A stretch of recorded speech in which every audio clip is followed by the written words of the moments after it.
Can you hear me? Can you hear me, everyone? I'm gonna miss all of you so much. Yes, yeah. That's how the day I can. Hello, everyone. Hi, AriNyaTou. Yes, yeah. Yep, I see AriNyaTou on YouTube as well as Twitties. Yes, yeah. How's it meowing, everyone? A meow action production. I miss all of you, and I'll miss y'all even more. Hello, Beast War fan. Hi. Yes, yeah. So we're gonna do a bit of Toku art before I start stream. Before I go on a short break. And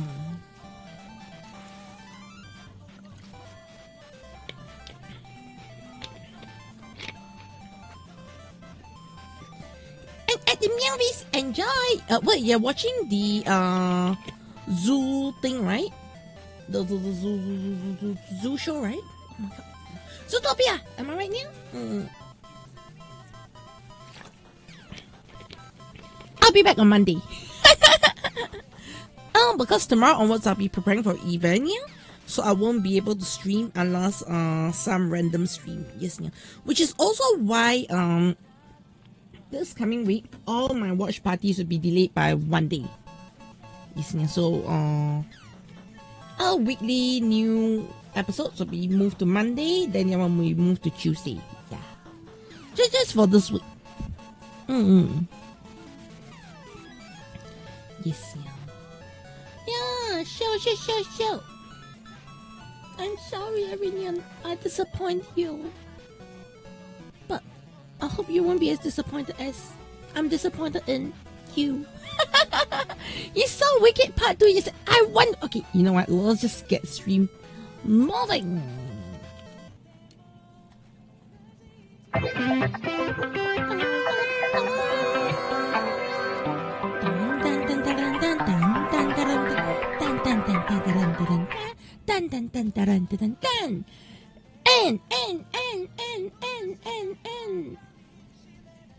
I'm trying to reach my buttons. I realize I move things around, so now my buttons are a bit hard to reach, but yeah, it's everyone. Caturteer in the house here, and welcome to the Tokusatsu channel and Caturteer channel and Twitch channel. All my channels in here. I'm the Cat of Chaos, Kochi. I do live 2D animation, arts, and a bit of meows and yells, and I talk about Kamen Rider, Metal Heroes, Ultraman, and all those stuff here. Though honestly, I can't talk about Metal Heroes until Project Raid starts. Otherwise, also have fun event. I think it's gonna be more of Kochi, stay alive at the event. I'm going there to work. Yes. But that for work, yeah. The good thing I can say about it, yeah, is my work there is to do with art, like directly with art, yeah. So I'm not entirely too sad, yeah. Okay, yeah, Super Sentai got kicked. We also got some confirmation about certain things, and I'm pretty happy about it. Yeah. And Josh Ferris, why do you need to fly? We got some good news. Actually good news. Okay, yeah. So we got some clarification that Super Sentai is gone for good. Okay, yeah. And if what the TV Asahi representative has said is to be believed. I mean, it's a press conference, so I'll believe them, yeah. They say that this is a brand, they're bringing back the Metal Heroes right now, yeah. And they're ending Super Sentai for good. At least for the near future, yeah. Super Sentai is over for now.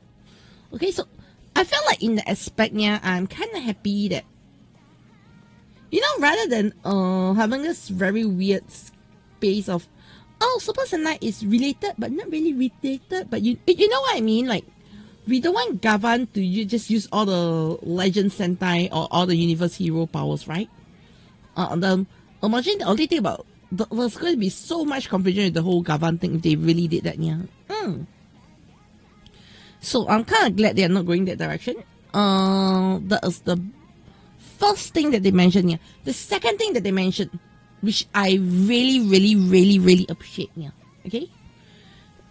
Because there were issues where they're saying, oh, Maya is gonna get this. By the way, this is from TV Asahi. Okay, yeah. So TV Asahi said that yes, Maya was removed from the situation. It was really sudden and all.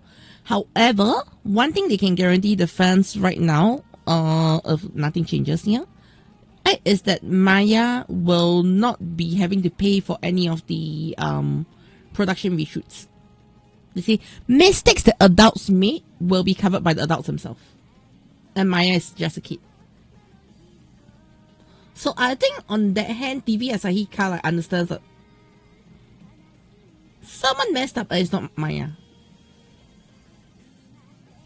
You see, so I'm actually very glad to see that statement from TV Asahi. While it's not like, you know, oh, black and white or whatsoever, it feels a small sense of comfort that, hey, at least, you know, they're acknowledging that someone effed up their job.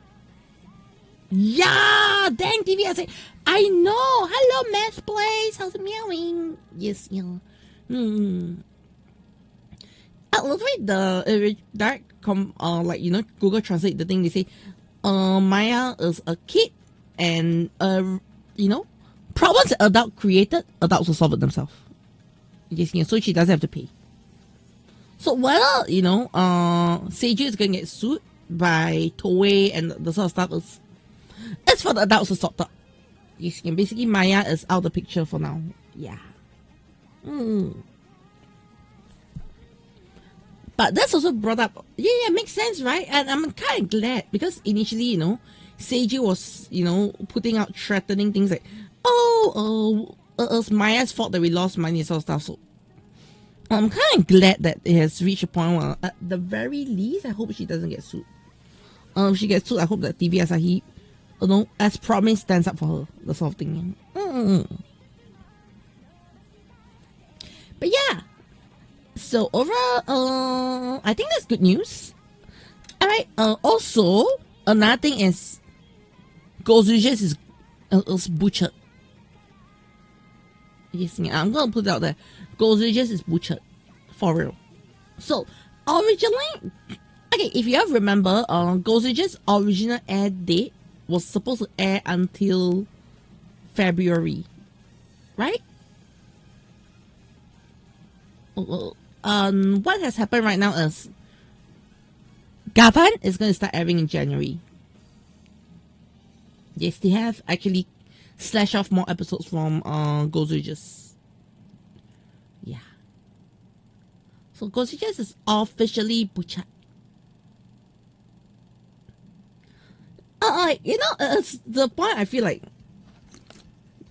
I think they gave up on Godzilla. Yeah, Math Place. Rush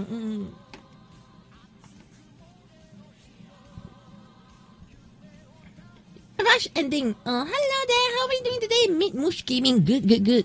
We're gonna be doing some arting though, not gaming. Yeah. Alright. So I'm now currently drawing. I'm sketching a new outfit for myself right now. So just to let you know, I've actually created like this template right now that I'll probably use for the foreseeable future, yeah. Until, you know, one day I feel like my art style has changed too much and that I want to, like, you know, do a new design, yeah. But for the foreseeable future, I intend to use this design, like, you know, template for myself, yeah. Alright, and I have included two hairstyles for myself, yeah. So the first hairstyle is this one. Alright, so if you notice, I've also got a new hairstyle with my other my upcoming model as well, yeah. So the new hairstyle also has a new you know, just a bit. There are some differences you may not notice, okay, yeah. But if you look up close, there are differences. So I was like, sometimes I feel like the older hairstyle works on certain outfits, but some of them are not the same. You're thinking about doing VTuber in the future? Beast Wall fans, nice. Have you thought of your own VTuber design yet? And getting excited for Metal Heroes. Honestly, I'm actually kind of excited for Metal Heroes. Yes, And then I'm honestly kind of excited for Metal Heroes and enjoy the movie action. But yeah. Hello, Rainbow Tempest. I've not seen you around for a while. How have you been? So honestly, I'm kind of excited. Yeah. Let me know how Zootopia is. I'm actually kind of excited for the most part about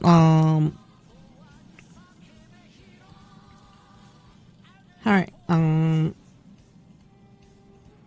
what's the thing called again? Cat brain, not breathing. Yeah, the sneak peek looks, Metal Heroes, yes. So the sneak peeks look so good. I was like, holy shit, that is not what I expected from Metal Heroes. I know it's like, I'm shutting them off so early, but I was like, wait, I wasn't expecting it to look this good. Although I have my own concerns here where honestly the Gavan looks a bit too much like a Kamen Rider. It's giving me like Chrome Kamen Rider Drive vibes. Yes, I mean Drive is a police, so I guess it's on team. But I personally feel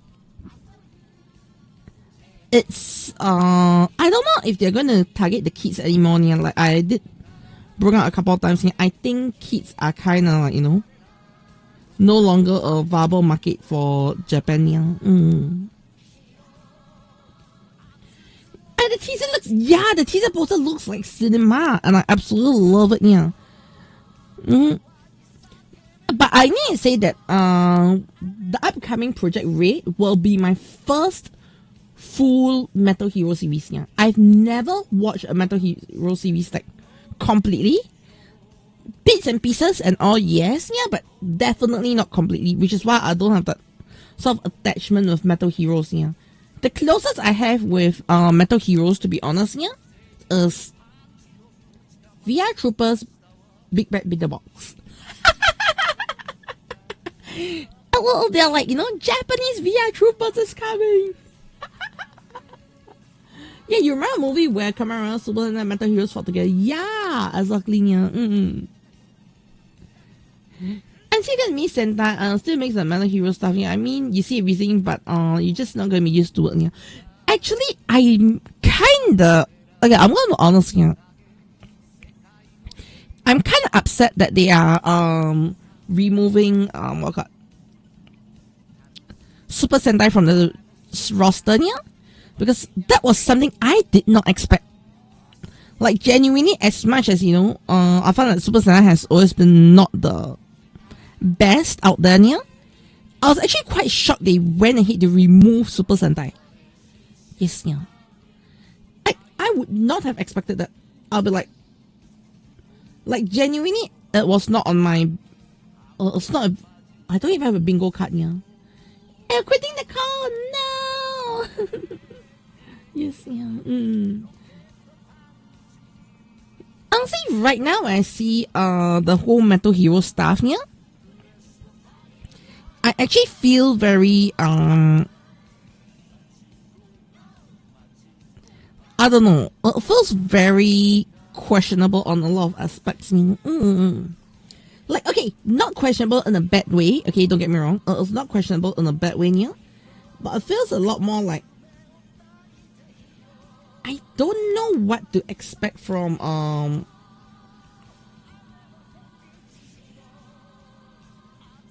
them, in the sense of Sentai feels like a very cultural thing to me. Yes, it's like a part of superhero culture has ended here. I mean, it's probably the first time in a lot of our lifetimes that, you know, Sentai has ended here. Unless you're 60 years old, or 51 years old here, you will never have experienced Sentai ending. Because, rephrasing here, you never experienced a time when Sentai did not exist.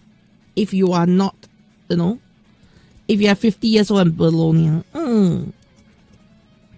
Because that is how long Sentai has been going for here.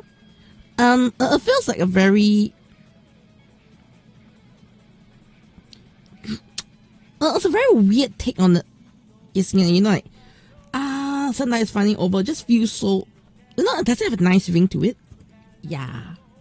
I don't know if you agree with me on that feeling, yeah. Yeah, the man should do their own thing, yeah. Wonder if they're going to add changes in Metal Heroes.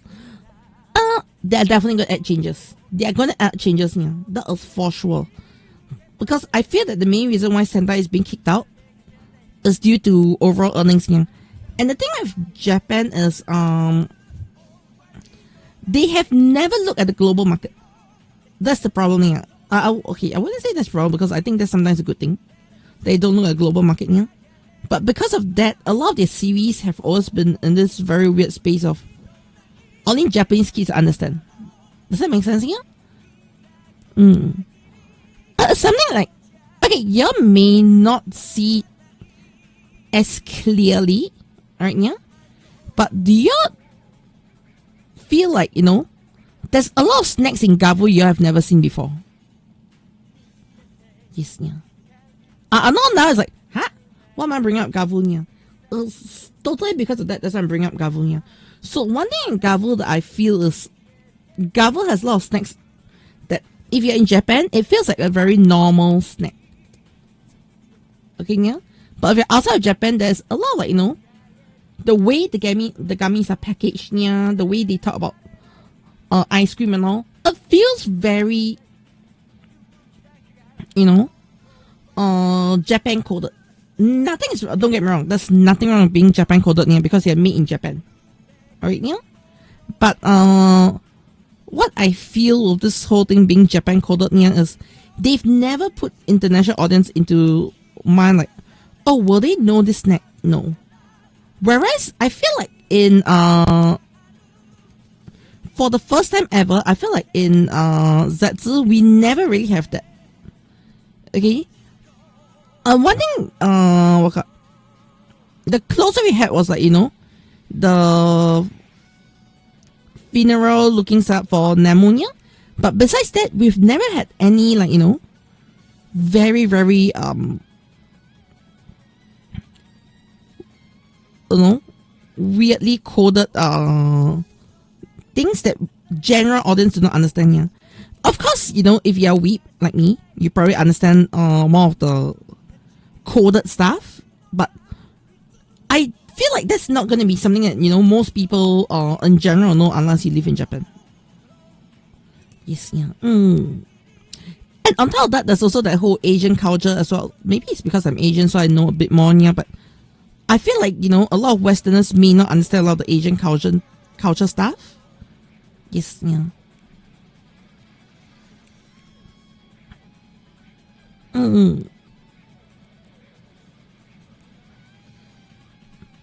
Yeah. And this Kamen Rider is doing good. Imagine Kamen Rider stop.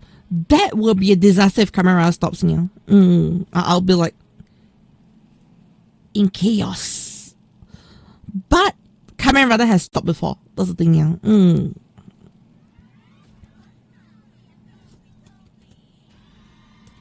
I find a lot of it is to do with, like, you know, current climates and all that just change the situation of the shows, yeah. If that makes sense, yeah. Yeah.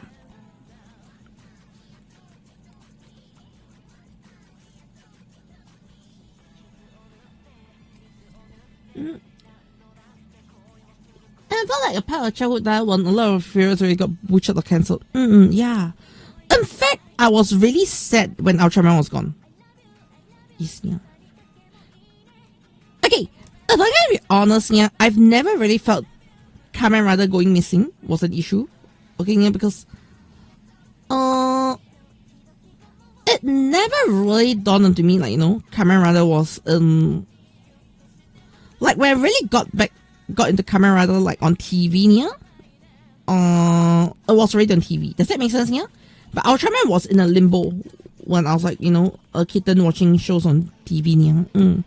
Ultraman was in a limbo at the point of time, yeah. So it was a very weird space. Like, I've got all my Ultramans on, you know, CDs and DVDs, yeah, but they're not on TV. Why is it not Ultraman on TV? And why is there like Kamen Rider on TV? It was something that I used to think about. Of course, now, like, you know, kind of like understand, okay? Because as a kid, you go like, I like Ultraman. Why is there not enough Ultraman on TV? Yes, you know, then there's a period of, why is there no new Ultraman?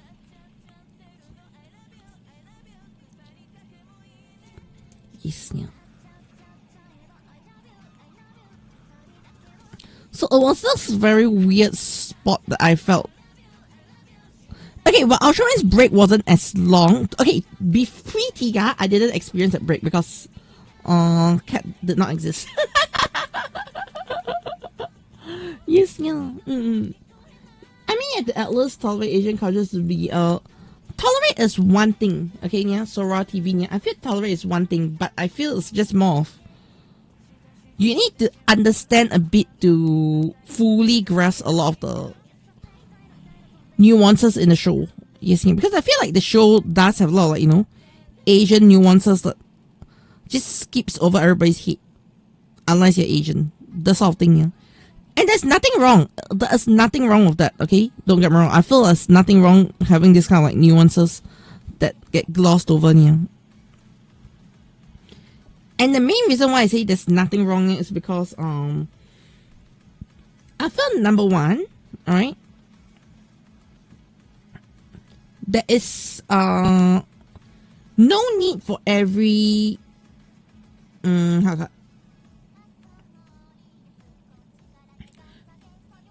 no need for every culture to be included. If not, it's not going to be Kamen Rider. Yes, yeah. So I'm actually fine with that being the case, to be honest. Yeah.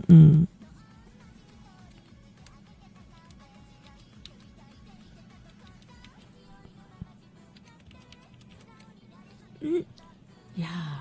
I got the Kamen Rider. I'll keep watching on internet. Yeah. Yeah. The thing is, maybe I'm lucky. I got into Kamen Rider before the whole I don't even know why I have them, but I got into Kamen Rider because I started watching them on CDs. Yes, yeah, as opposed to TV actually. Yes, yeah.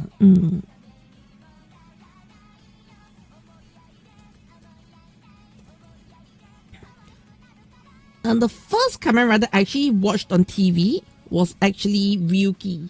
But it was a couple of years late. It was not like, you know, when Ryuki was airing, I got to watch Ryuki. Yeah. It was a case of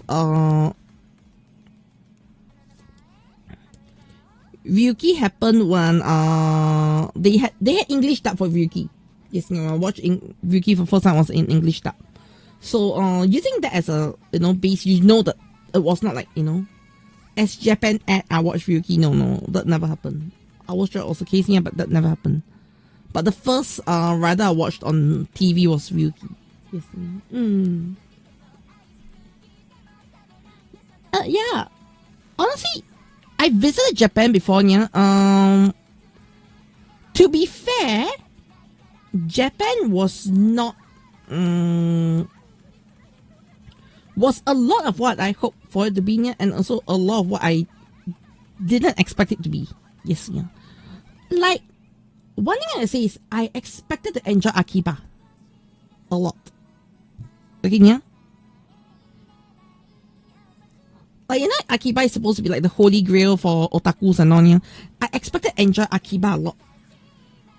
But the weird thing was, I actually enjoyed... Okay, the one thing I really enjoyed Akiba was food. Bad food. Rephrase. I enjoyed a lot of bad food at Akiba.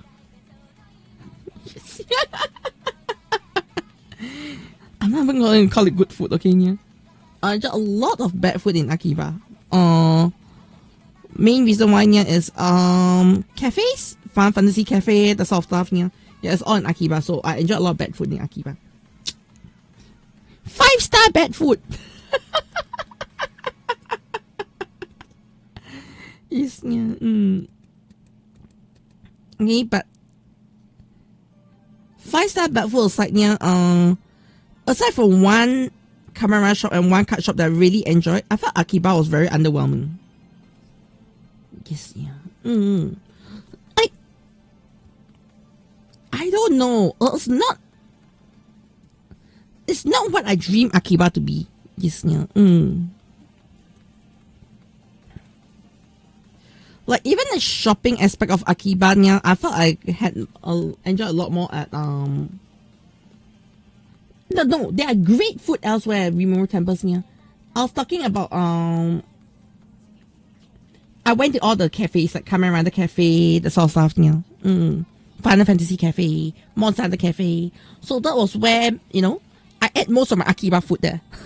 Yes, yeah. I hope that makes sense. Yeah. So I feel like in terms of food, I didn't have a lot of good food at Akiba. In fact, most of the food at Akiba was really meat because I'm totally paying for food, okay?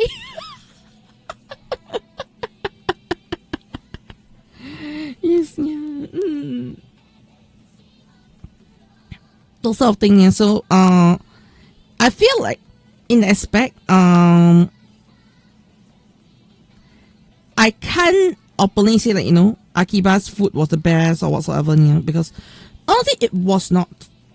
Like I didn't experience good food in Akiba. And lucky, Kamen. Yeah, I'm very lucky to go to the Kamen Rider Cafe. And the best part about the Kamen Rider Cafe part was it was actually not part of my agenda. So I ended up at the Kamen Rider Cafe because I went to Hikariuka. Okay, yeah, and then I was walking. I got lost. I reached a train station, and apparently, a very short ride later was where the Kamen Rider Cafe was here. So that's how I ended up at the Kamen Rider Cafe. Fun facts. Yes, yeah. Hey, so the thing was, I wanted to go to the Kamen Rider Cafe, but the original itinerary didn't include the Kamen Rider Cafe. But because there was one day I split off to go to Hikariuka myself, then then that was when the Kamen Rider Cafe happened. Yes, yeah. And imagine the cat coming back and saying I didn't go to the Kamen Rider Cafe. I think that would be a very huge regret for me. Yes, yeah. So on the aspect, I'm very lucky I got to go. Yes, yeah. It was totally not part of my agenda actually. Yes, yeah.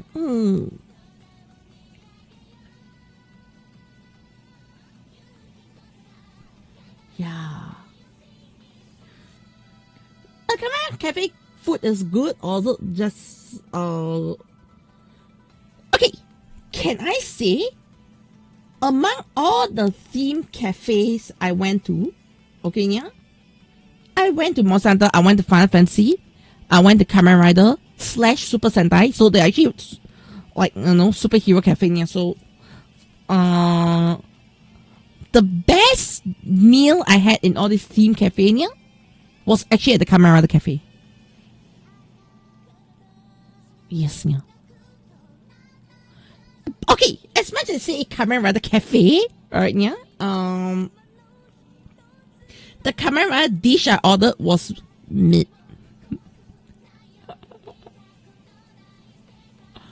Yes, yeah. The Kamen Rider Cafe. The Kamen Rider food I ordered was meat. Okay, yeah. So what I ordered was I actually ordered the Blizzard Sorbet ice cream. Okay, yeah, the Garo Blizzard Sorbet ice cream. Yeah, it was ice cream. Okay, but my main dish that I ordered was actually really good. What was the main dish I ordered?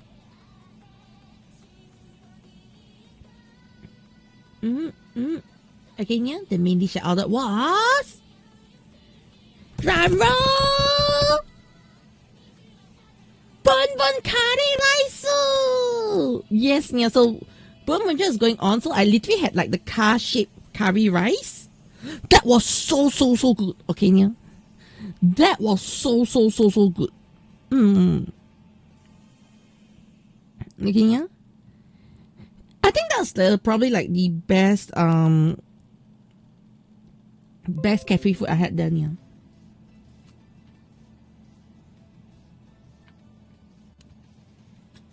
Yeah. Oh, those Final Fantasy Cafe and Sentai Cafe. Sentai and the Kamen was together. So I had very meat ice cream, but my main dish was really good, yeah. Which was actually the boonboomger curry. Yeah, it was actually good. Like, I don't know, everything else was but then the boonboomger curry was just holy shit. In fact, when I ate it, I was like, wait, this actually tastes good food, yeah. Like good food, yeah.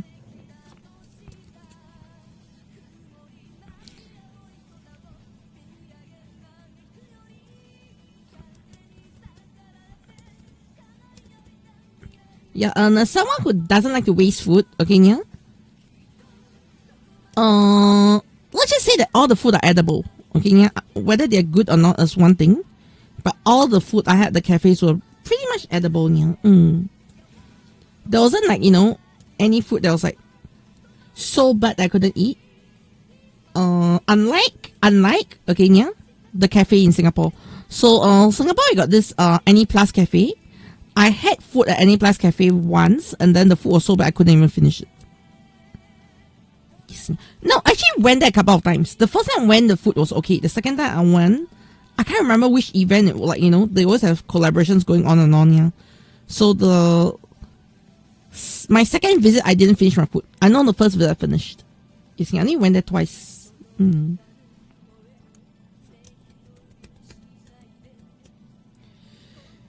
Yeah.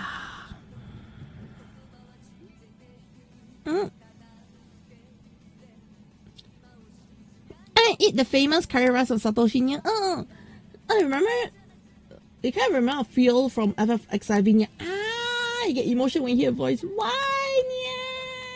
Oh yes, I did have a good time there. Oh yeah. Also, the question you're asking: did I buy anything there? Yes, I of course did some shopping.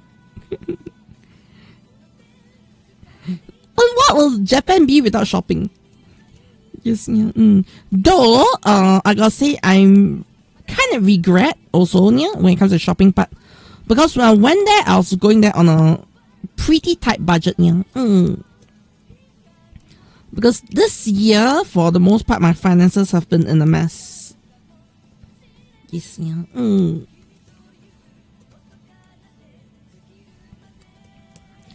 So, I will say went there on a very tight budget, and I think that is probably my biggest regret, yeah. Because I was not able to buy everything I want. That's for sure. Okay, yeah. And I'm not talking about, you know, oh, I want to buy CSM toys or what else then. Yeah. It was, as like price figures, I was like, even calculating should I buy or not, yeah, because, I was out of budget, yeah. There's actually one figure I was looking at, it was like 2,000 yen. I was already hesitating. Yes, yeah. Well, I hope you all realize that at 2,000 yen, I'm hesitating to buy. That was the state I was in, and I wasn't really happy with. Yes, yeah.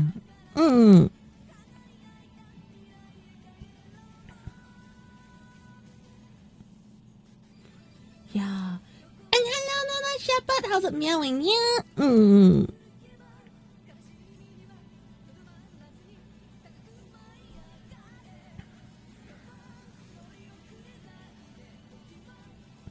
But yeah, so overall,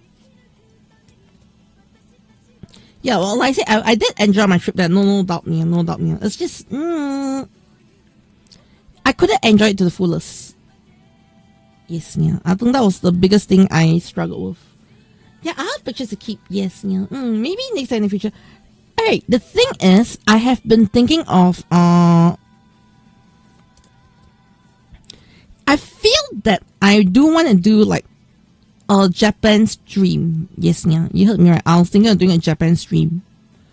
So okay, the biggest problem with Japan streaming in Japan is a lot of places don't actually allow you to stream in it. Like if I know a lot of the Kamen Rider shops, you're not supposed to stream in them. Yes, yeah. Because Japan is a very different culture. Yes, yeah. So streaming in shops is kind of not very welcome.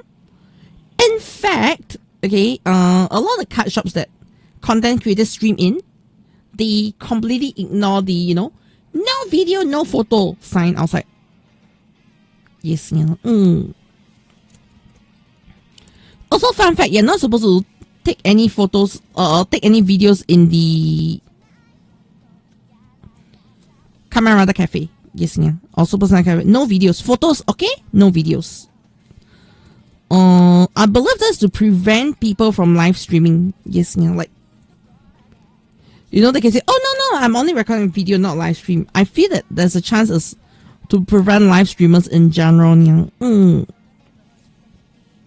So that was something I had to take away from, like, okay, it might not be a good idea to live stream most places, yeah.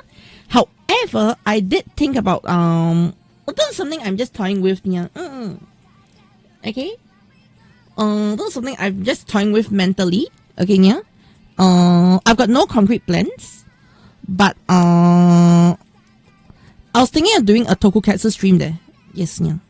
But a tokusatsu and Caturteer stream, like, okay, I mean, it's both my channels, okay, yeah, but the reason why I bring up these two channels, per se, yeah, is, I was thinking, what if I did art stream there? And the art stream is me going to various locations and streaming. Yes, yeah. So, while I am streaming, my camera will be off. Okay, yeah? That's the key thing. While I'm streaming, my camera will be off, yeah? And, it'll be a case where, I'm streaming from my tablet, drawing art of the location itself, yeah. Then when my certain locations, if you have, like, contributed to my Japan funds through a subathon or something like that, yeah, the people who hit the target would get like an artwork dedicated to them while I'm drawing them, yeah. So you can send me your OC, I draw your OC in a specific environment when I'm in Japan, yeah, the sort of thing. So that is something I have been thinking of doing.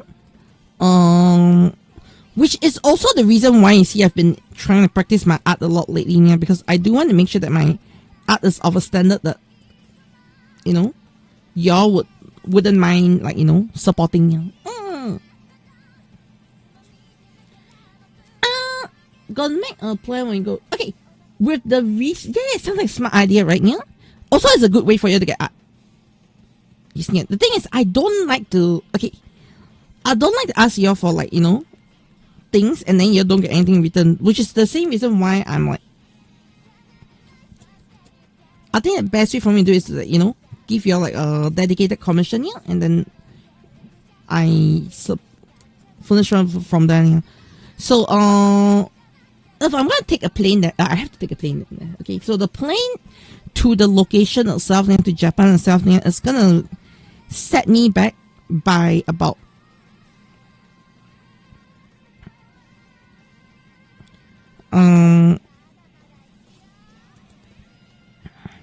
hang on. Okay, so the plane is gonna set me back by about almost 1,000. Yes, yeah. So I probably do something so long my plane is covered and probably my lodging, yeah, I would pay the rest myself or something.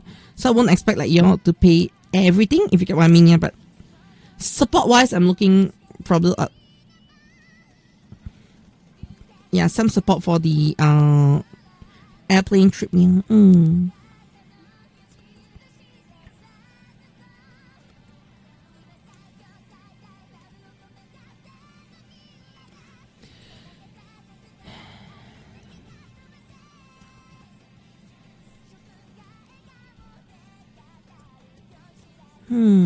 Okay.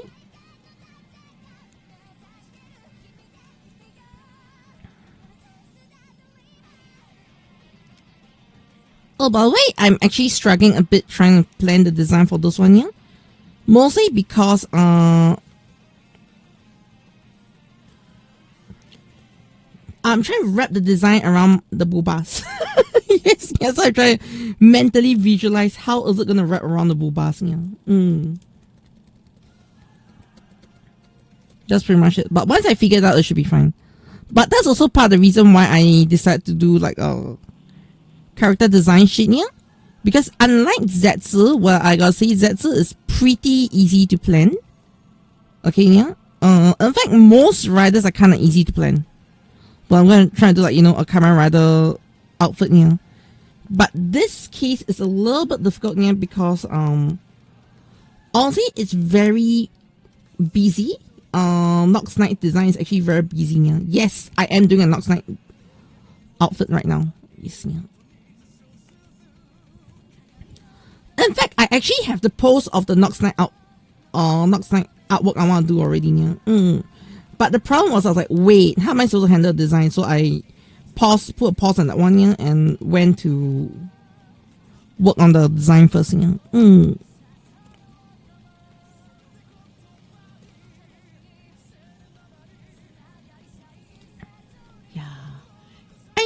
Playing the game is the most representative thing, yeah. While you can very, I'm not too worried about food. To be fair, I'm not too worried about food, yeah. I can survive on cheap food in Japan, yeah.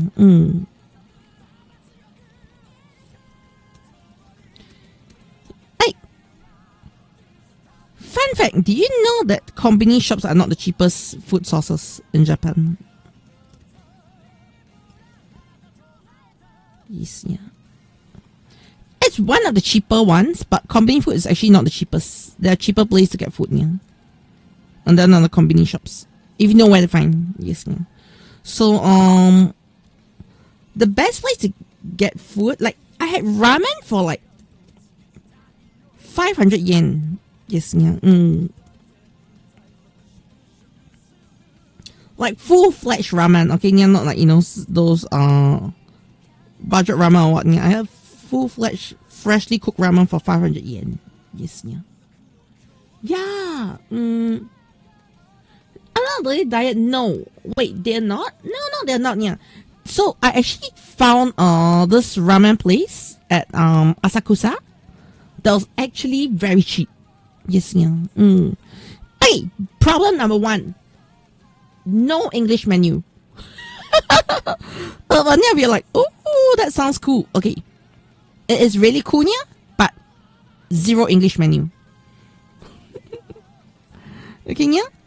The staff have very, very limited ability to speak in English as well, yeah.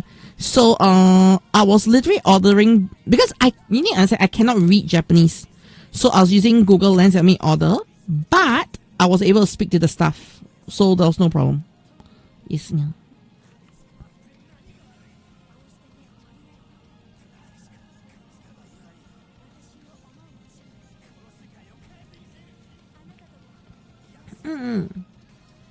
But yeah. And there are 24-hour supermarket. There's actually one 24-hour supermarket. One's at Asakusa, and yeah. Oh yeah, also supermarket has some really good deals on things like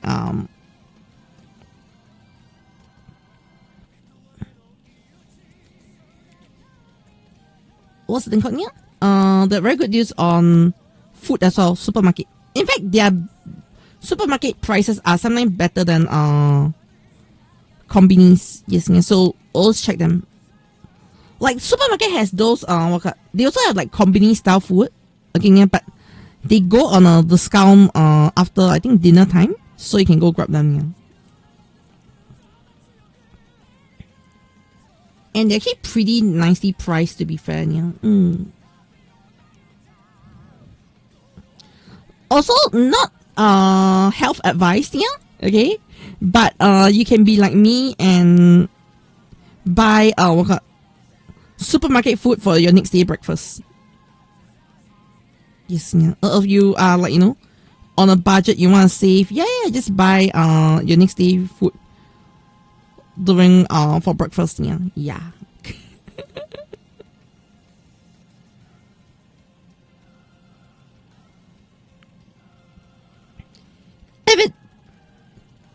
If it's cooked, I eat. Okay. That is my logic. If it cooks, I eat.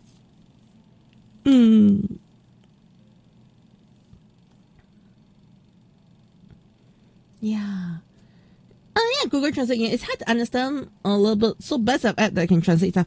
Yes, also have app to help you translate stuff. Yeah. But even then, I feel like the translations aren't always perfect. So you do need to, like, you know, have that sort of, like, you know, be ready to understand a bit of Japanese. Yeah.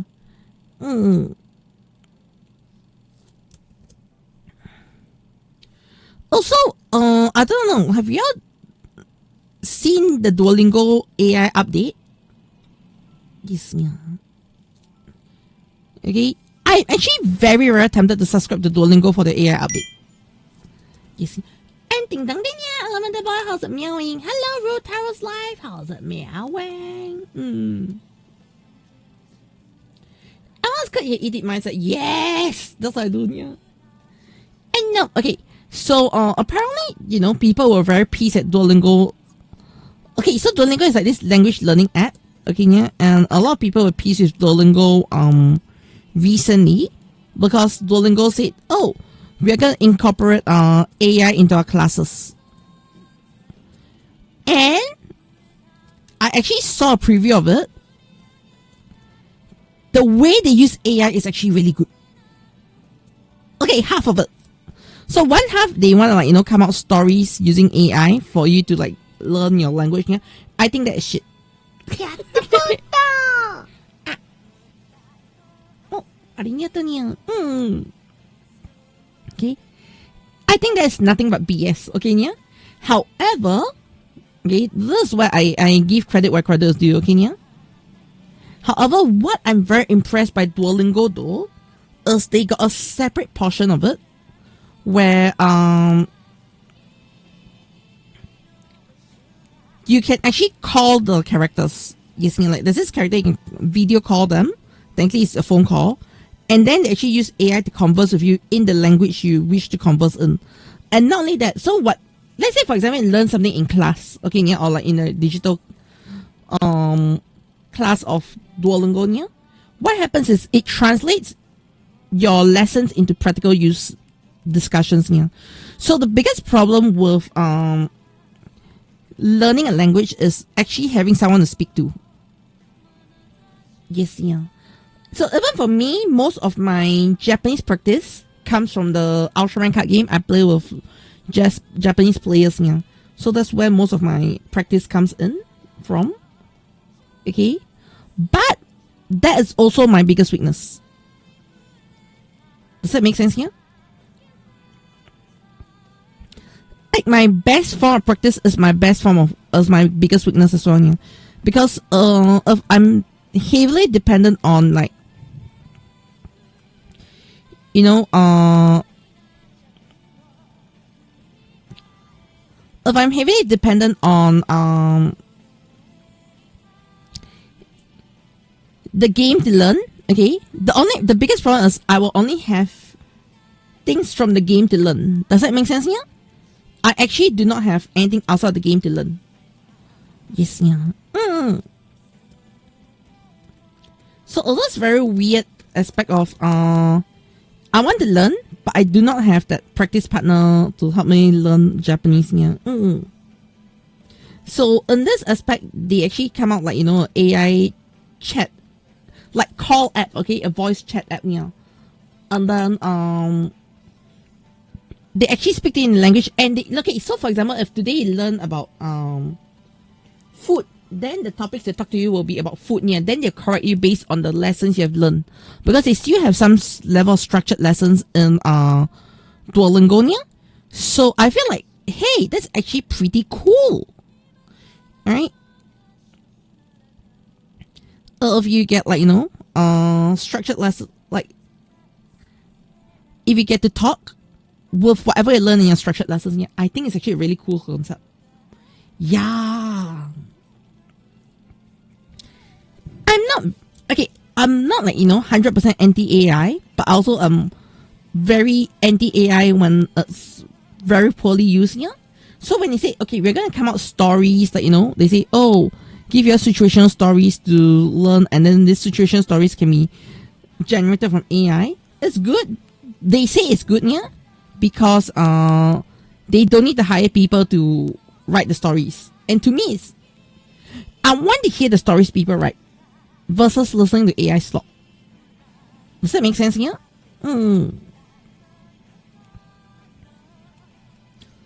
So I was actually very against that when I first heard that, hey, they're going to start using AI in their stuff. They're going to fire people. Long story short, yeah. Then, so the aspect of the AI usage, I'm very against. Okay, yeah. I'm just going to keep it out there. The aspect that I bring up, I'm very against. Yeah. However, the call part, right? Like calling the Duolingo character and actually speaking to them in your practice language. Holy shit, that is so good. Okay, yeah. Like that will solve a lot of my learning problems. I'm serious, yeah. Because the biggest issue is, if you are, even if you go for a class, okay, even if you go for a physical class, you get to practice with students, but students do not talk the same topics as you. Even with your teacher, yeah, the teacher won't talk the exact same topic as you. Does that make sense here? But in this aspect, they actually got it right. Yeah. So I have to give Duolingo a bit of like, I can't be like, oh, Duolingo shit. Okay, yeah. I have to give Duolingo a bit of credit there. However, alright, to access the voice call feature, yeah, it's $20+ a month. I mean, compared to paying for class, yeah, it's not necessarily that expensive, yeah, but it's still $20+ a month. Yeah, so I'm a bit iffy about it. For like a better word, yeah.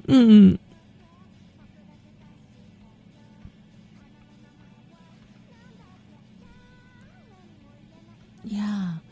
And looking for a convention soon. Yeah. Yes, yeah. The point Duo teaches you useless things. Hello, hero. Yes, yeah. I feel like Duo doesn't necessarily teach you useless things. They're teaching you basic structures and all, yeah. I have used Duo before I went to Japan. Okay, I did try it out, yeah. I actually felt that a lot of things that it taught me were kind of useful. Yes, yeah. Like things that I don't usually hear in anime. However, I'm not gonna say that it's the bestest app or whatsoever. No, it's definitely not. But now with the new AI chat function thing, I think it's pretty cool though.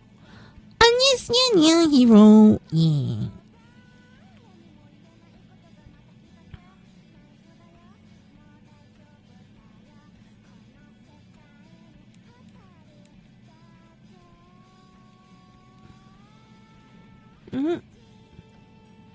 I think yeah, correct. But what I mean is, the good thing about having, let's say, having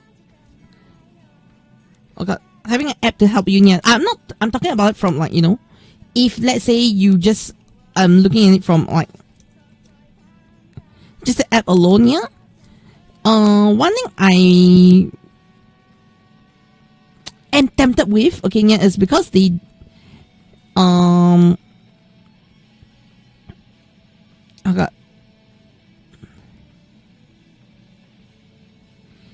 they provide you a chance to practice all the way.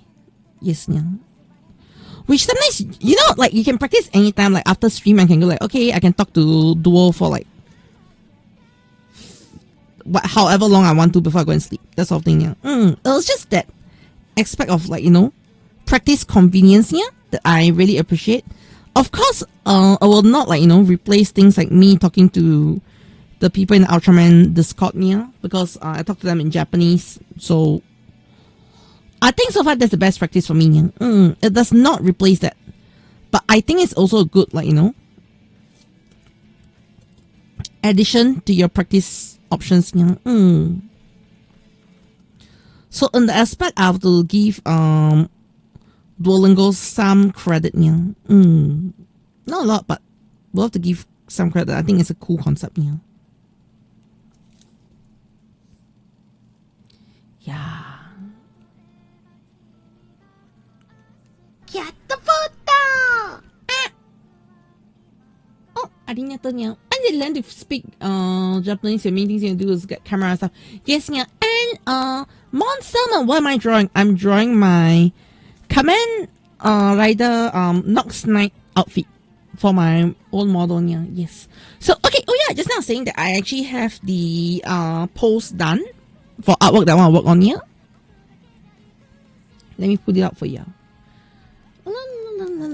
This is probably the first time y'all get to see some of my sketches and my work in progress here. But I've not shown any of you. You see. Actually, quite a lot of like work in progress works happening right now. Yes, yeah. Alright, so tomorrow's a big day for you, why not? Hey. A German colleague tell you that nobody talks like okay, I think it's just for you to practice a lot of basic things, yeah. It's not like the bestest way to practice, that's for sure, yeah. Like I said, it's better than nothing. Okay, yeah. Thanksgiving, of course. We don't really have Thanksgiving here. Once you learn Japanese, you want to get your camera stuff and some anime stuff and novels. Ah, I see. That'd be good, though, yeah. Hey, yep. This is my OT, Mizuki Soji. I did a random sketch of her. This is a random sketch I did. Whether I'm going to fully render this later on, yeah, I don't know. But this is a random sketch I did. Okay, I'm just practicing art in general.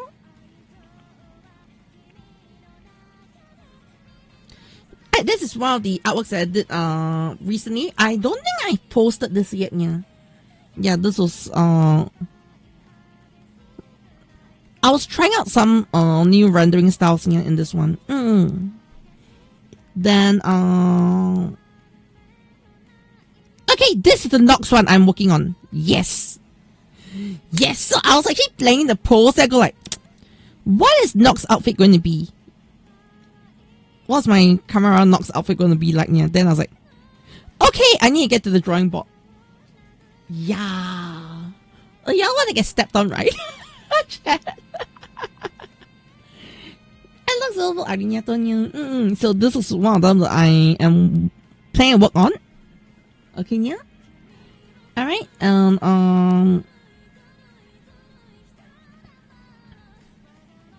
Yeah. Oh, that's a Nox vibe, okay? Nox steps on people, okay, yeah? Hey, and then the other thing, okay, this is now artwork that I'm working on as well, yeah? So this is with my new outfit. So this is actually all prepared for some simple live 2D animation as well, yeah? So this one I just need to render, the main colors are all in already. Yes, yeah.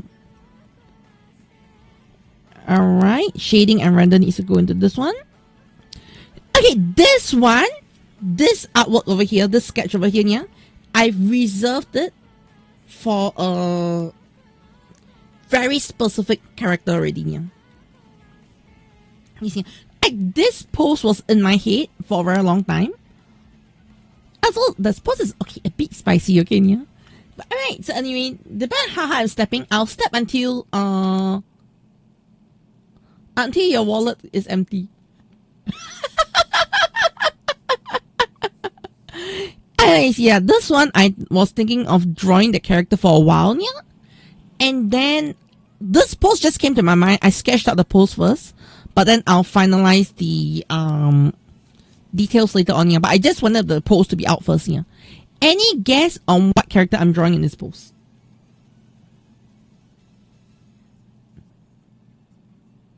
Yes, yeah. Anybody can guess what character I plan to draw in this pose. Yes, yeah. I'm very proud of this pose. This pose took me a while, yeah. Hint, please. Toku related.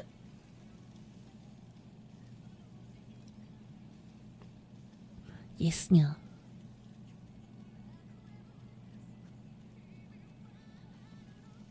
Oh, is that good enough of a hint? Okay, it's Toku related.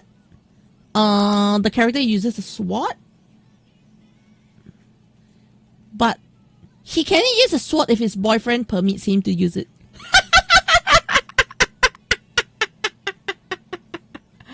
No, not Garo, not Garo, not Garo. I really gave you a very huge hint, okay, Nia? The character uses a sword, okay, from a Toku series, but he can only use a sword if the boyfriend permits him to use it. Not Agito, no. Not Dan-o, no. Yes, yeah. What? Are you not thinking about... Are we like thinking of different wavelengths? Oh, it's not Zetsu, It's not Zetsu. The key thing is, if his boyfriend lets him use the sword, he can use the sword.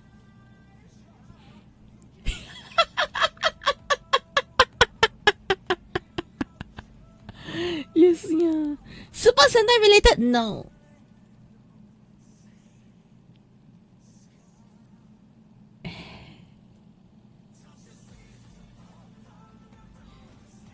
Okay, fine. I'll tell you the answer. Alright, then you'll figure out why I say only he can use it when his boyfriend permits him to use the sword. Yeah. It looks like a character is holding a big sword. Yeah, the character is holding a big sword. Yeah. It's not double. Yeah. You're going through all the partnership. Then Tony, you're not thinking on the same wavelength as me, okay, yeah?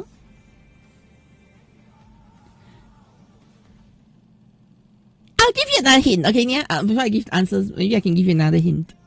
Okay, I'll prepare 2 more hints. Let's see if you can figure out from those 2 hints that I have, mentally prepared for you, okay, yeah? First hint. The boyfriend doesn't transform.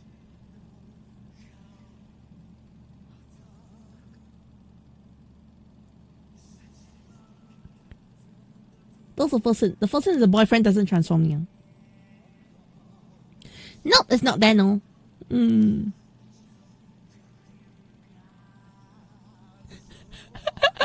First hint, the boyfriend does not transform. Wow, big hint, right? Very big hint, right?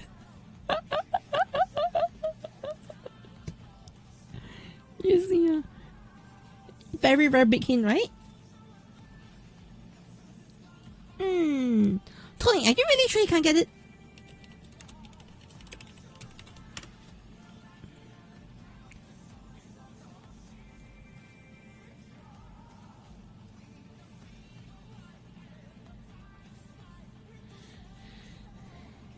Okay. So it's within the Rider series. I've never said it was within the Rider series.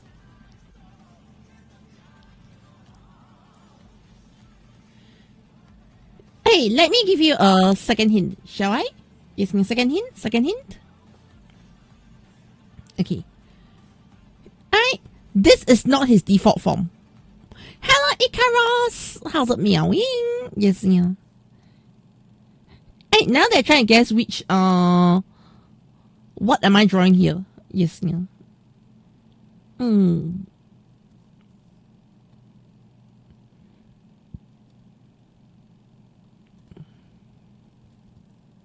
That's post I prepared for Toku related character, yeah. But right now, they can't seem to guess which. You're getting close, Rimuru. Yes, yeah.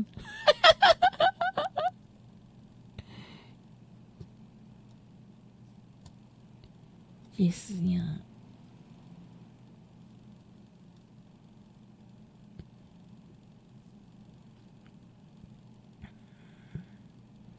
Mm-hmm.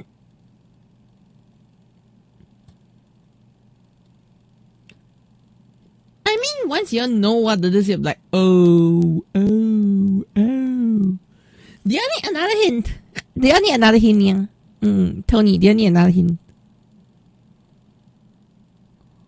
It's not Rider, it's not Sentai. Okay, yeah. Do you need another hint? Oh, yeah, shipping that exists in Kochi? Of course. Yes, yeah. I mean, it's quite a very, very obvious yaoi shipping, okay, yeah? Quite a very obvious yaoi shipping, okay, yeah?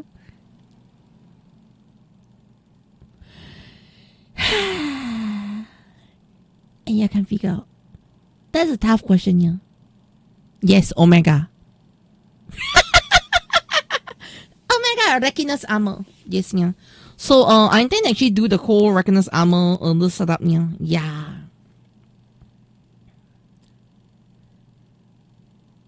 Yeah. Okay, can you see? Can you see? The whole idea of, okay, I'm just gonna like do some quick scribbles here, yeah. So literally what you see here, okay, so you get the armor here, you get the Reckoner's armor here, this is the Reckoner's sword. Okay, that's gonna go like this. Yes, yeah. And then Omega with the full crystal here. Yeah, I can see. I know that it's like a very rough sketch here, but you can see where I'm going with this right here. Yeah. I thought the eyes would be a dead giveaway though. But yeah. Yeah, once you say it's not Rider, not Sentai, you're like, wait, Sora Tanko say yes. Okay, there you go. Also, actually, the next thing I'm going to say is, I'm hungry.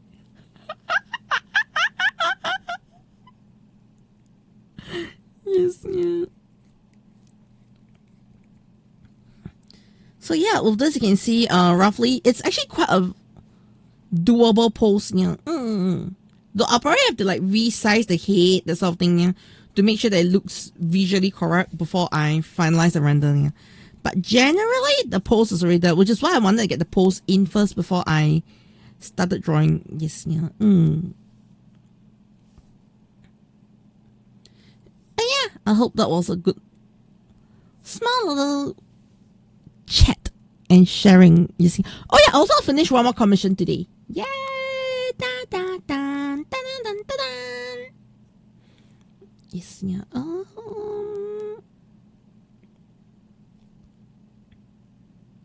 This one. I was looking good though. I know, right? Yeah, I'm trying to do a bit more dynamic pose. I've always want to like play with more pose and all. Yeah. But yes, this is my latest commission artwork, by the way. Not Toku related, but it was commission. Yes, yeah. Yeah. You have not watched Omega yet. I see, yeah. Omega is good stuff. Yes, yeah. And yes, the Tachi commission. I actually love how this commission came out to be near, so I can actually remove the backdrop. Let me just show you. So the concept for this commission specifically, yeah, it's supposed to look like a Genshin splash art. You see what I mean? Yeah? So as a whole backdrop, I was trying to go for that feel. Of course, I don't think it's as polished as Genshin yet, but I definitely got that. I'm there. So the couple of the next few things that I do want to practice moving forward when it comes to this year is I need to figure out my line work more. Yes, yeah. Yeah. But in terms of everything else, I think it's there. I'm actually very proud of this piece here. The biggest problem being an artist sometimes is you're proud of your work only for a couple of weeks, then you start to like hate it. Yes, yeah. And a few weeks, you think you're like, I think I've learned something new already. Yes, yeah.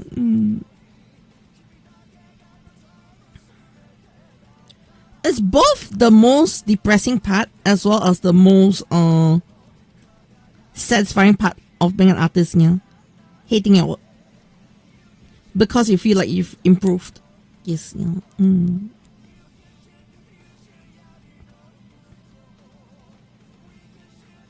But I just feel that's very, you know, life of an artist. Yes, yeah.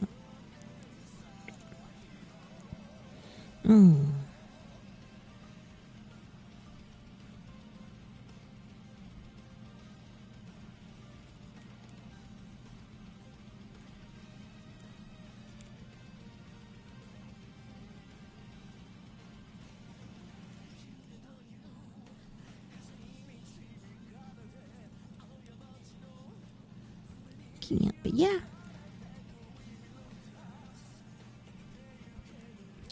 Also, I like how this design is coming out so far, yeah. Like, I definitely did take a lot of, like, you know, liberties in changing some of the design aspects, yeah. But I think it's coming out really nice. Well, the whole Nox thing is coming out pretty nice, yeah. Yeah. The next thing left is to work out the colors, which shouldn't be that tough, yeah.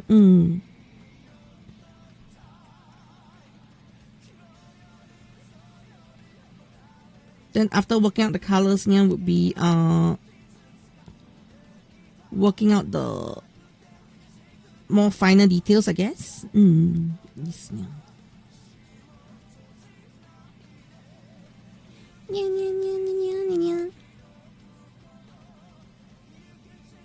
But yeah, art looks gorgeous. Yeah, but I'm still trying to improve. I feel like my art is not at the perfect level yet, yeah, that I'm, like, you know, 100% proud of. But I definitely do want to, like, you know, practice more art. Yes, yeah.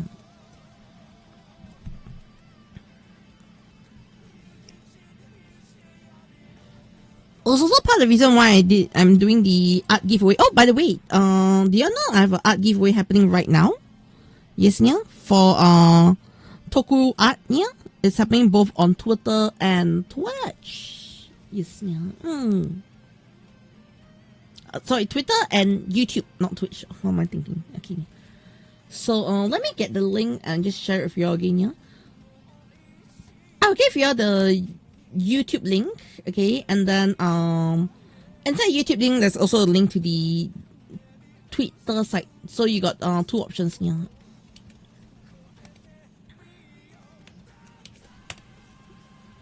Yeah. So you can enter the giveaway. Awesome. Okay, for those on my Toku channel, it's very simple here. You just have to go there and leave a comment because you're probably subscribed already, yeah. So the only thing is you need to be subscribed, leave a comment, and you're done. And then you're in the giveaway already, yeah. Right, on Twitter, you have to like, reshare, and follow. Yes, yeah. But yeah. Simple.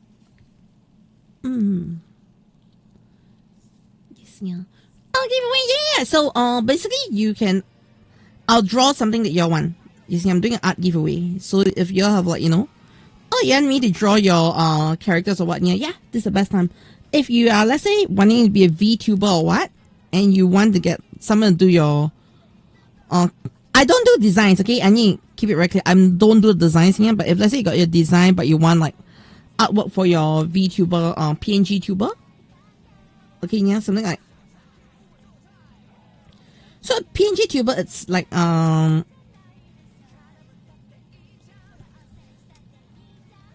do I describe it? PNG tuber is very simple. Okay, let me give you an example of PNG tuber. I can use one right now. Yeah. Return. Alright, so this is a PNG tuber model. So it doesn't track your well, it doesn't track things like your overall movement on ya. But if you're using it for gaming, that sort of stuff, yep, a PNG tuber model can help you with it. Yeah. So you can, like, you know, connect to your Discord and then got a PNG tuber model to put on your streams, or if you want to just use it as a profile picture, that sort of stuff. Yeah, I can do a PNG tuber model if you win, and then yeah, but I do not do I don't do the designing part, yeah. So that I know there are some people who do ask for some of the design stuff and all. Closer to the date, I will probably like look through and say, I actually don't do the designs. However, if you got a design I can base off, I'll do it, yeah.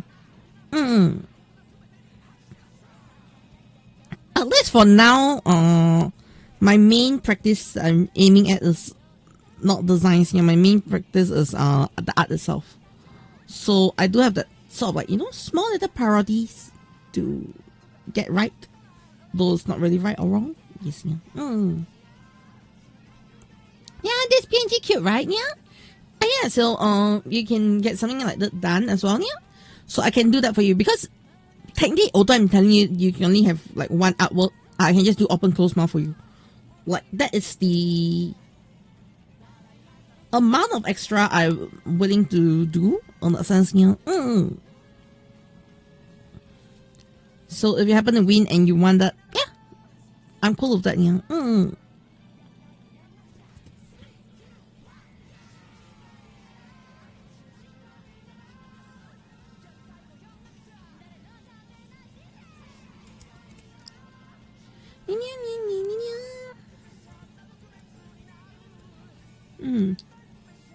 want to get more basic request, more YCH. I am gonna be opening more commission stuff soon. Yes, yeah, so keep an eye out for that. I am in the midway of figuring out how to open a Scap account as well, yeah. Cause you need to figure out the Japanese bank part. Yeah. Cause, you know, after thinking about it a bit more, yeah, I'm like, actually, if I'm gonna start doing like a lot of toku commissions and all, yeah, I think it's kind of almost necessary for me to start doing Japanese commissions, yeah, because I think Japan has a wider audience as well. So if I want to expand my outreach, it's definitely to Japan as well, yeah.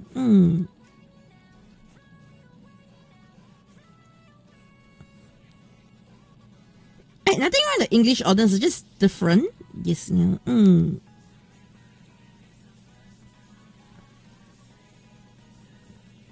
Yeah. It sounds good for someone who wants to with a PNG. Yeah, definitely. That's why I was like, initially I was like, okay, I'm strictly only going to do artworks. Then after thinking about it, I was like, actually, you know what? Let me change up a little bit and just give you a chance to get a PNG tuber as well. I mean, to me, like I said, it's not necessarily a very, you know, groundbreaking thing for me to do that, yeah. So it's something that I'm willing to I wouldn't say like go the extra mile. I mean technically it's going the extra mile, yeah, but it's something I don't mind adding on per se, yeah. If you get what I mean. Yeah.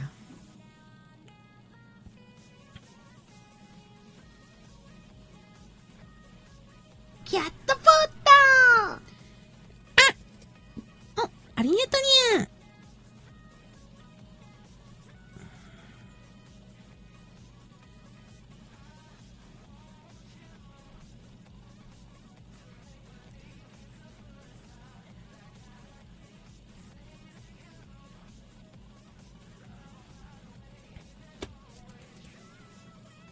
Okay.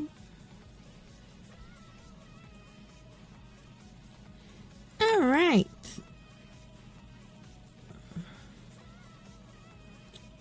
I think for the most part, the design is done already, yeah? Yeah, for the most part, the design is done. I do need to get a bit of the yellows in. Yes, yeah.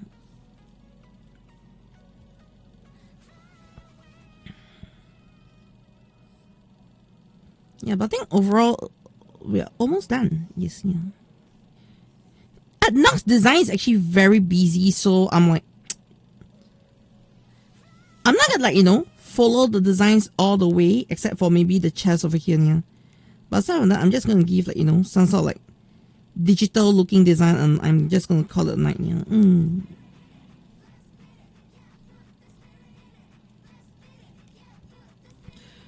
Oh yes, talking about random things, yeah. This was the song that got me to almost start a show, yeah. I've already gotten a show loaded onto my PC, but I've not started watching because I don't have time yet. But this song is from Beyblade. This song is so good. Yeah, Beyblade X, yeah.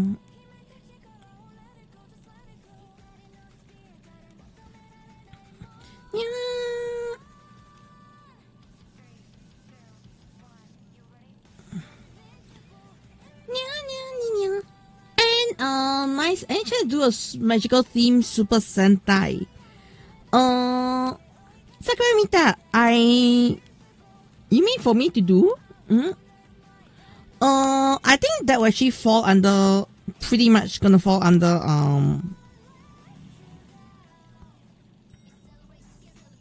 what's it called? I think Magical Girl Super Sentai is gonna be like,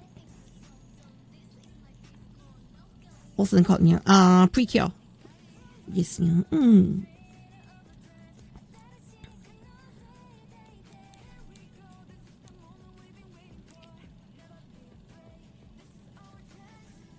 Yeah, I love this song. Like, this song actually got me tempted to watch it anyway.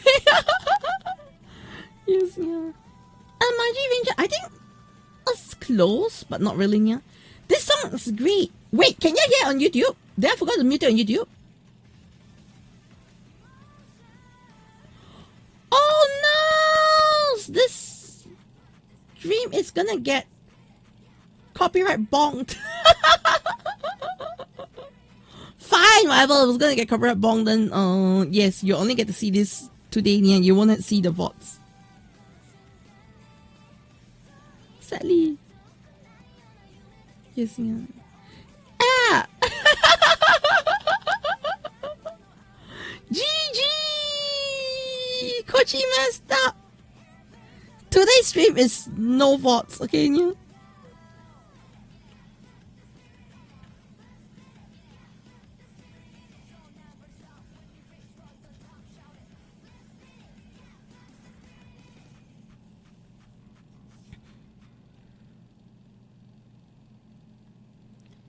Yep, Kochi messed up. Ha ha ha ha ha ha ha.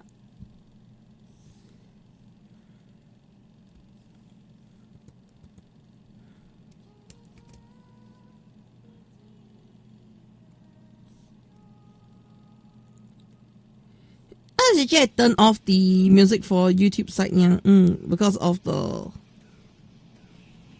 copyright limitations, yeah.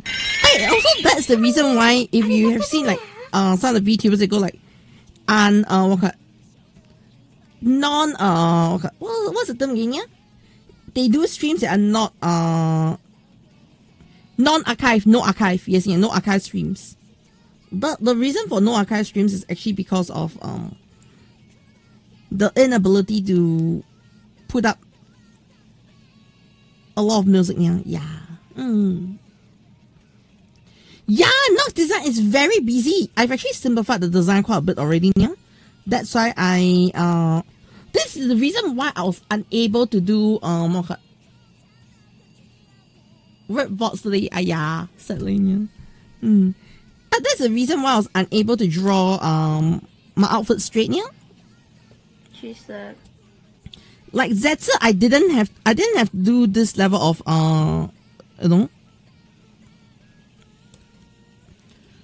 so-called extra work. I wouldn't call it extra work, yeah, but you get what I mean, right? Yeah, I just didn't have to like do the design, plan the design part when it came to Zetsu, because Zetsu was pretty much the armor design and all, yeah. So like the body build design, yeah. So I didn't have to like overcomplicate it for myself, yeah. But when I was looking at Nox, I was like, wait a minute, I can't manage. Like literally, I realized I cannot manage, yeah. That's why I actually, to be fair, I was already wanting to come out with this character design template sheet for myself for a while already, yeah. But I just didn't do it because I was lazy. And I was just thinking, okay, so I can like, randomly when I feel like it, yeah, I can just make I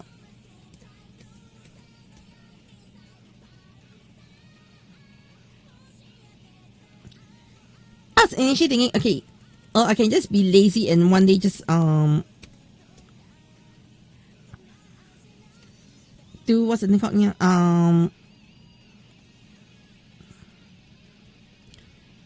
I can just draw like artworks without like planning the design part. Yeah, but Nox was the one who knocked me out of the comfort.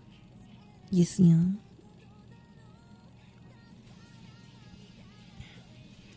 Yeah. Nothing wrong with the design, don't get me wrong. I think the design is awesome, yeah, but it's just I was reminded of my own weaknesses. Yes, yeah. And the best way to put it, I was reminded of my own weaknesses. Which is kind of good sometimes to be reminded of your own weaknesses, yeah, because you end up going like, it keeps you humble. Yes, yeah.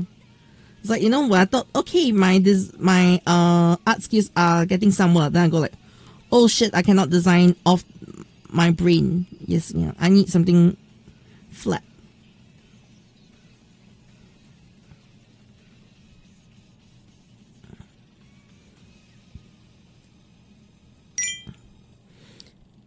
Yeah.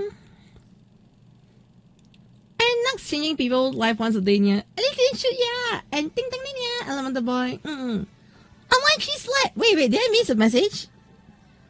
I can't check at the moment, yeah. Give me a moment. I can't check at the moment. I'm actually sorting out the layer here first, yeah. How do I enjoy Camera Zetsu? As much as I hate to admit it, I might actually add Zetsu to my list of favorite series so far now. The last time I added something to, my list was Revise. Okay, yeah. Like before Revise, the one that got on my list was Drive. That had like almost nothing going into my list for so long, yeah. Then Revise happened. But now with Zetsu, yeah, I feel Zetsu is earning a spot. Yes, yeah.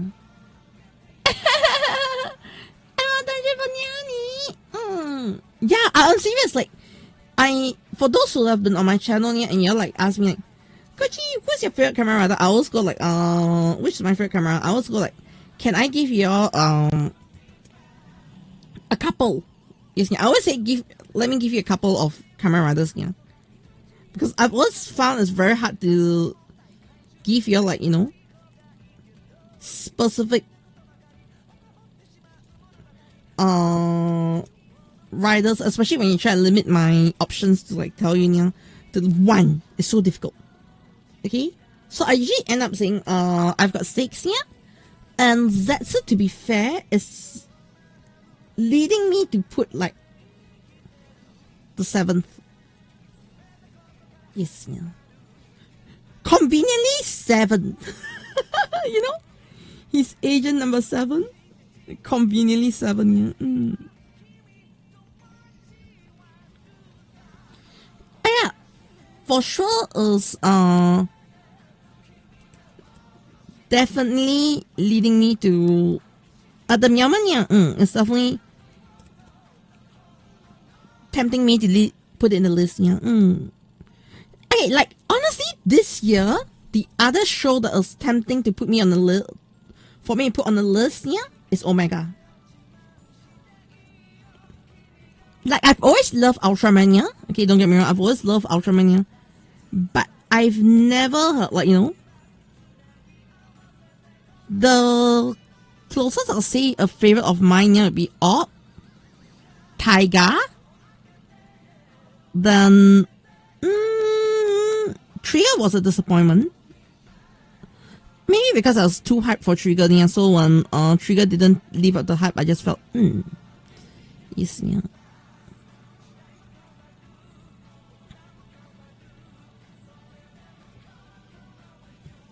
Yeah. Yeah! It's not confirmed yet. I'm still like, you know, sorting my emotions here.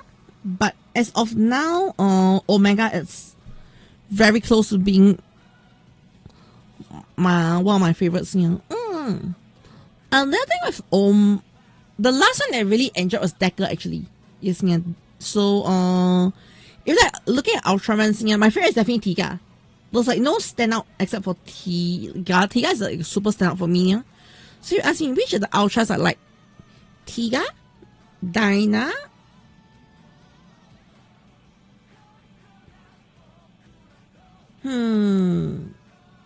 Nexus?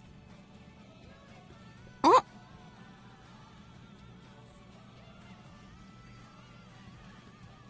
Tiger? Then Deco. Caturteer. Oh, AriNyaTou. Tiger, Deco, and then yeah. Now Omega. So I feel like Ultraman was more consistent in like, you know, getting my favoritism liking. Yeah. And yeah, no problem. I did see you say get more beats later. Yeah, I did see that part. Yeah, I say no problem. Yeah. You did not expect Tiger is there? Wait, why did you not expect Tiger? Yeah. Okay. Pop quiz. Which is my favorite Showa Ultra? Among all Super Saiyan returns and you do American team to kick the balls on the pop. Oh no! Yes. Hey, anyone guess my favorite Showa Ultra? I'm talking about Showa. That means before Tiga. Yes, yeah.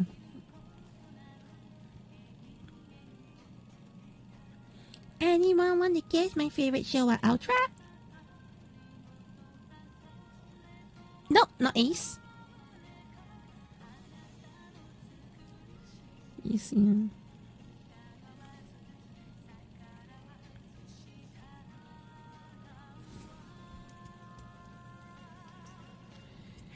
It's probably one of those cases where not Leo. I personally don't like Leo. Okay, I'm just saying I personally don't like Leo. Yes. Yes.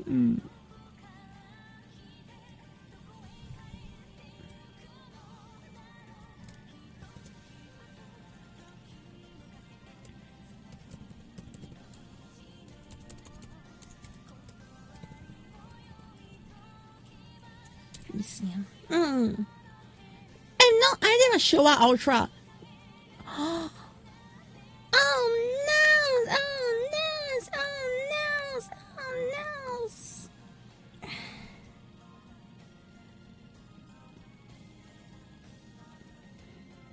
And that'd be so funny, yeah.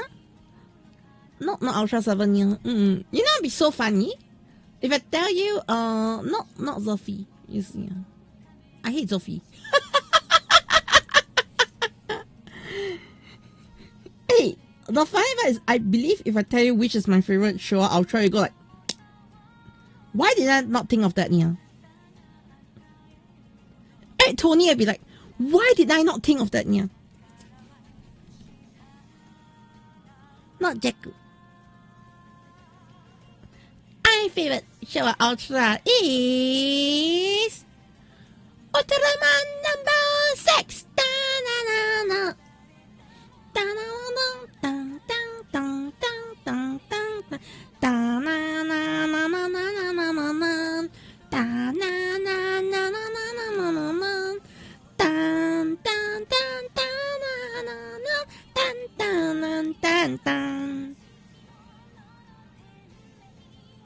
Yes, yeah.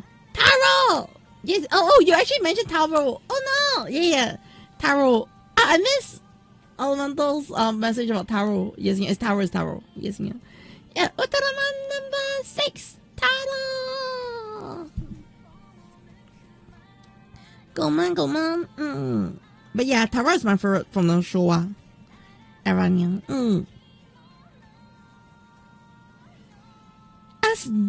Does that not make sense about something else? Yes, yeah.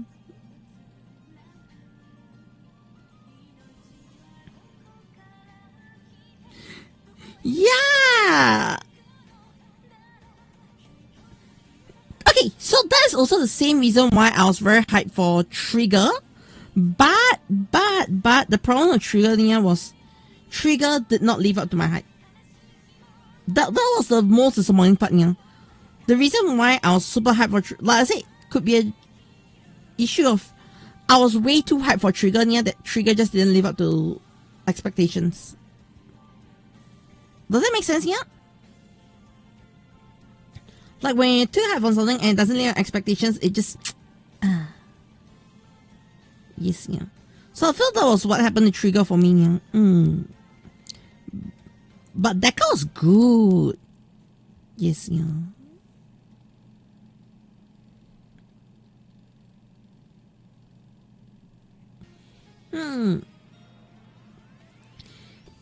I feel Trigger had so much potential.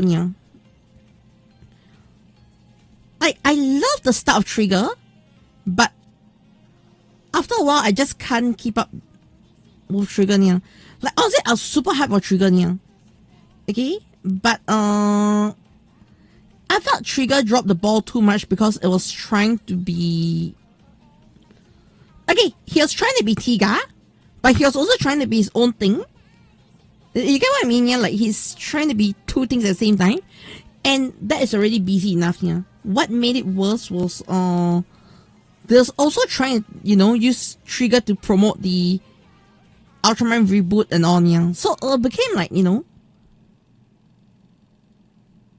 Trigger became a conceptual mess. Yes, yeah. Trigger was okay, but I felt Trigger had so much more potential beyond that.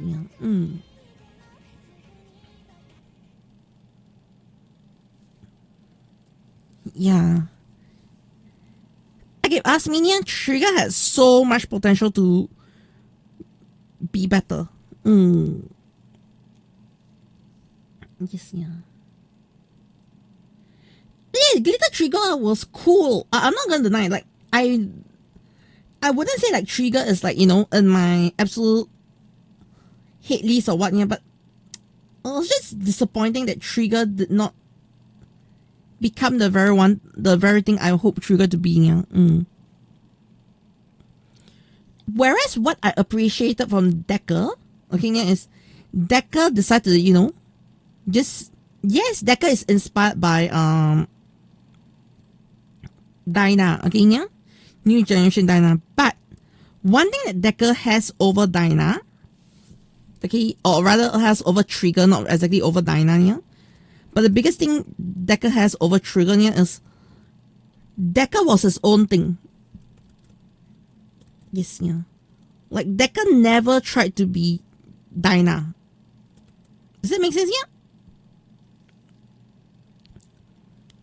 Deca just felt like a genuine Ultra on his own. He had borrowed elements, don't get me wrong, but his borrowed elements were not like,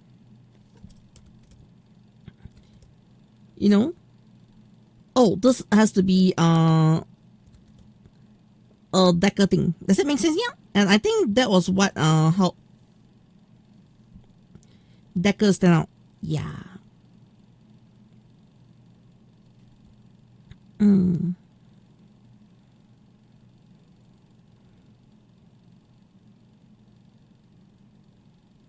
Also, I think my music got stopped. Yes, yeah.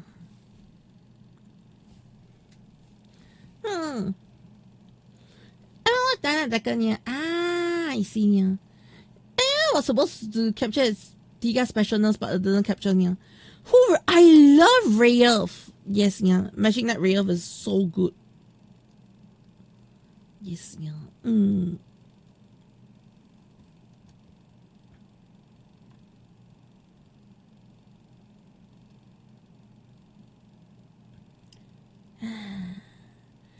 Outside the collaboration for GB? GB? Wait, what GB? Yeah.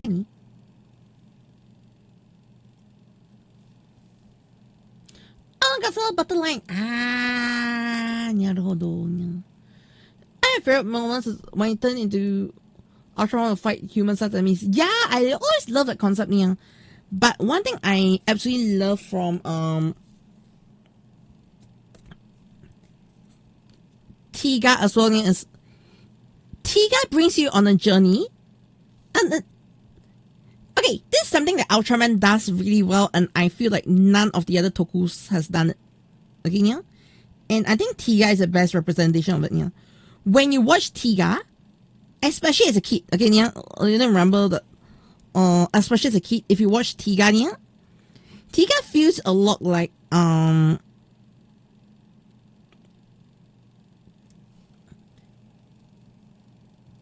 Tiga feels a lot like how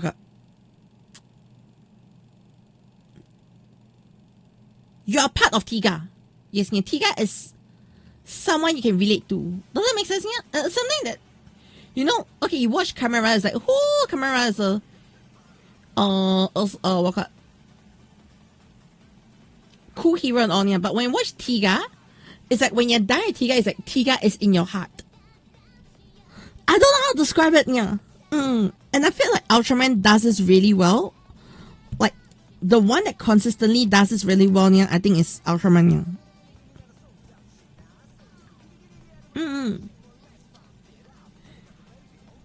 Tiga not just feels like a kind hero, yeah. Tiga feels like someone you can call upon.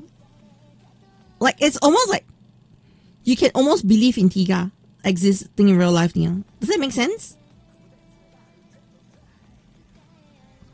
Yes, I think Tiga just does it so well. Like there's just this aspect of Tiga I don't know how to describe, yeah, but it's like Tiga leaves it. I feel like Tiga can exist. Does that make sense? Yeah. And then in the Dyna movie, alright, the Dyna and Tiga movie, yeah, they literally play on the concept of Tiga exists. Does that make sense? Yeah.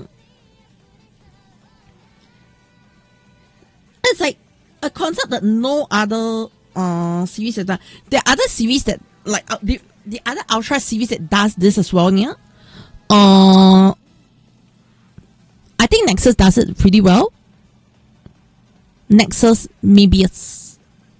Yes, yeah.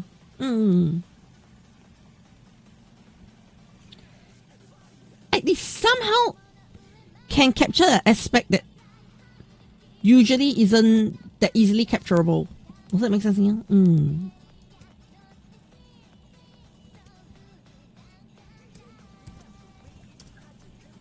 Yeah. It makes me feel like part to get this is really interesting connection with Tiga that just doesn't happen for a lot of other shows, yeah, which is why I think Tiga is just really brilliant, yeah. Yeah, they're doing a collab with Zoids. Yeah, I read, yeah.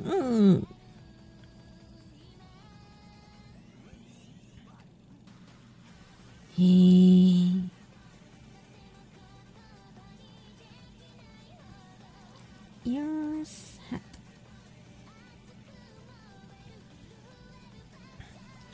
Every bottle. But lately this year Zoids has been having a lot of collab. There's a Garo collab, yeah, even though I was very disappointed by it.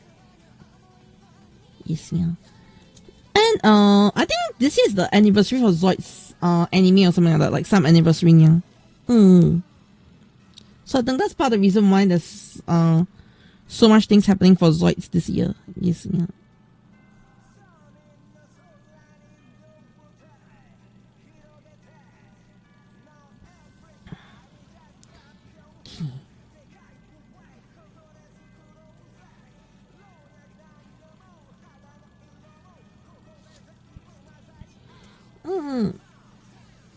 Yeah, good times. Yes, yeah. Alright. I think I'm done with the design. Yes, yeah. Okay, will there be any changes I make? Actually a bit. Yes, yeah.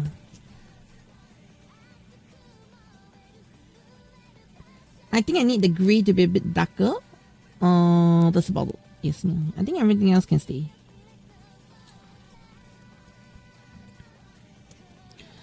but I need to be more silverish.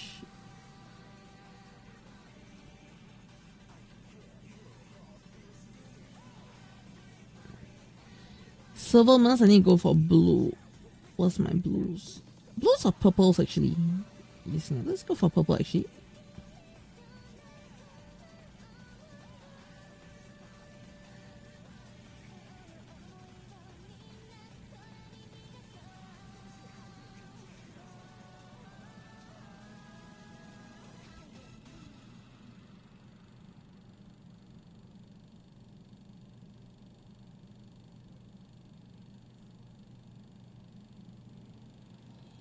Yeah, okay, this one feels nicer now.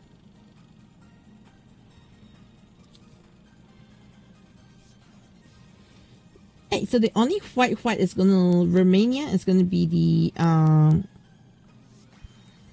driver. Is yeah.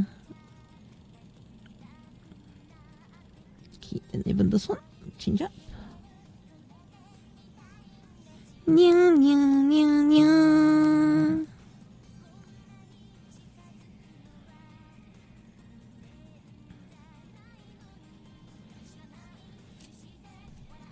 Okay, done. Hey, so this is my Nox outfit reference. You see,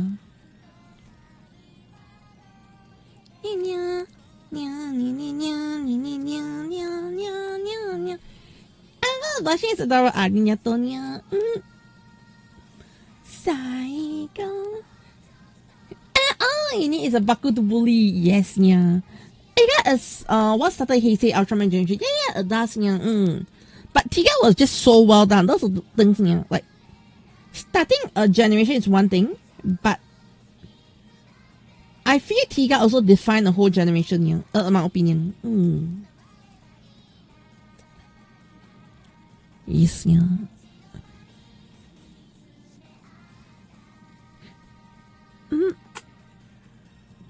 Okay, I'm gonna ask you a question. Okay, I'm gonna ask you a question here.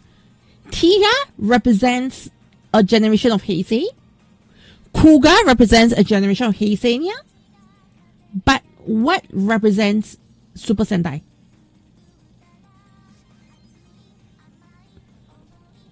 I'm serious. Yeah. What represents Super Sentai? Yeah?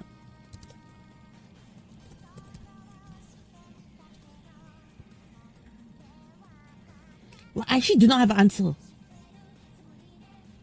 Yes, yeah. What represents Super Sentai?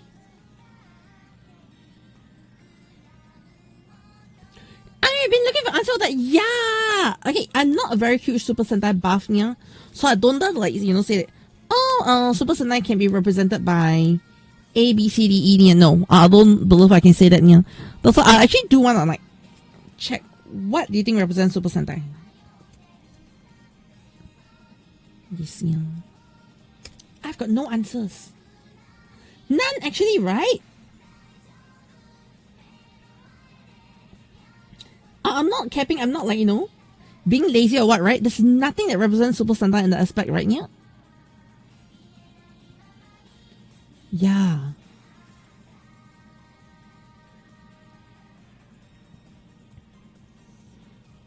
I don't mind if somebody comes in and say, "Oh, actually, this represents Super Sentai properly." My question is why? Yes, because I'm not I've always said that Super Sentai is my weakest link, or rather, the weakest part for me in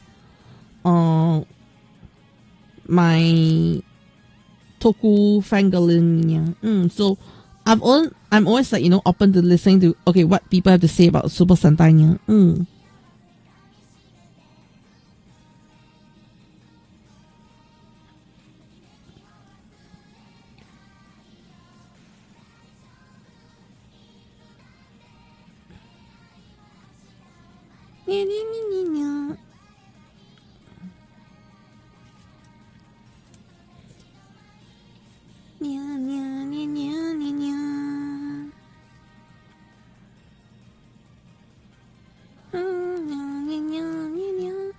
It does not really feel there's that's the thing. I felt, could that be a reason why Sentai is doing badly? Yes, yeah. Like Sentai was never really given that sharp identity. Like the only reason why, okay, hear me out. I do not know. You're not too sure because Go Ranger is Showa and I don't know about Heisei Sentai. Yeah. Okay, hear me out. See whether my feelings are. You agree with what I feel, okay, Nia? Feel free to disagree if you feel that's the case, Nia. But do y'all feel like Super Sentai is in a very weird spot where number one, Super Sentai doesn't have a good identity. Yes, me. The identity of Super Sentai is a Super Sentai series. Okay, yeah. Whereas if you're looking at Kamen Rider, Ultraman, or whatsoever, yeah, a Kamen Rider series is represented by, like, a Kamen Rider series has stronger identity. Yes, yeah. Although sadly, I feel like Kamen Rider in general has lost its identity with the motorcycle bit, yeah. But as an overall, each series has like this identifiable aspect of it, yeah, that I think Super Sentai doesn't hold. Do you agree with me? Yeah? And Luderick, how's it meowing? Not bad, not bad. Today I am drawing my Nox outfit. Yes, yeah. Just doing some simple Nox art. Nox outfit, yeah. So after I will transfer the design onto my own artwork, yeah. But yeah, for now, yeah.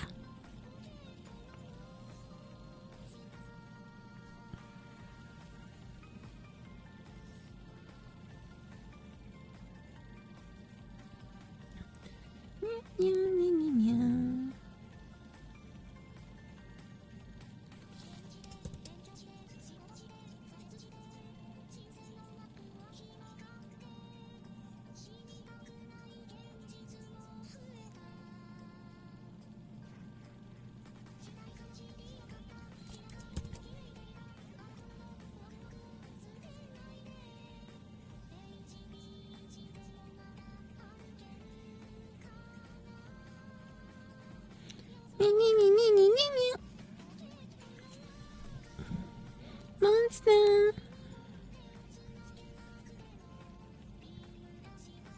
I do agree, right? Yeah. So the only discretionary part for Super Saiyan is them as a team. Yeah. That's the thing. Like, there isn't that, you know, that Super Sentai answer, which is the sad part. Yeah. Like, I think Super Saiyan is good and all. Yeah. It's just lacking that Super Sentai answer, which I don't have.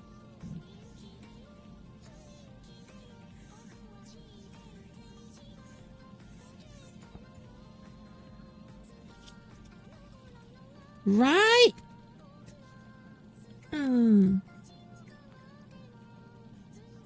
Yeah, that's the thing. Like, Super Sentai have no individual identity for the most part. Yeah. Not all, but in general, it just doesn't hold the same identity. Yeah. Yeah. I mean, nothing wrong in general. Yeah. It's just, I think that was the weakest part about Sentai. Yeah. Have I played PS2 games? YouTube, Nintendo, don't come and chase me down, or Sony. Okay, yeah. I've been lately trying to get my I've been trying to get a PlayStation. I've been trying to get this PlayStation emulator working for a while, yeah, but it's not working. Okay, rephrase. I'm trying to get it working on my tablet. Yes, yeah. I'm trying to get it working on my tablet, yeah.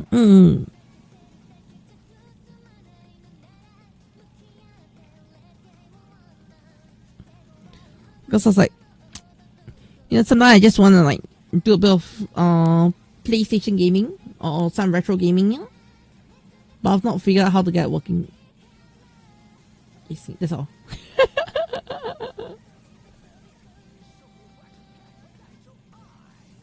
Jungle fire, kira kira.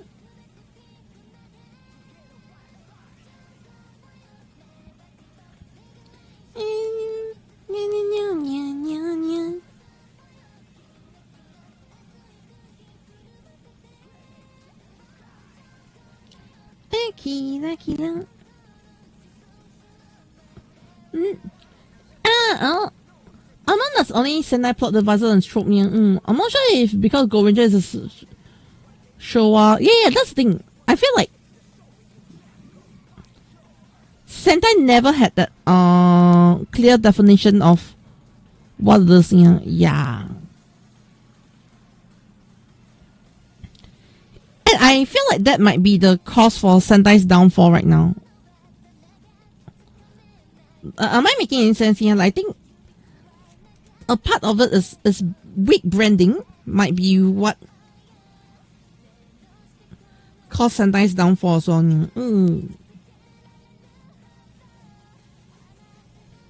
yeah. And Maria, AriNyaTou. Yep, just finished the Nox design. Oh, the Nox Knight design. Yeah. So I wanted like a Nox Knight inspired design for my own Vtuber model. Yeah. So I just finished it. Yeah. And Kamen Goiron arrived. Nice. Yeah. Okay. I am happy with this. Time to sign off.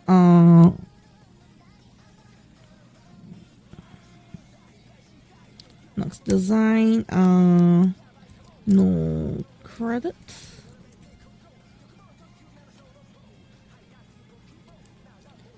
Yeah.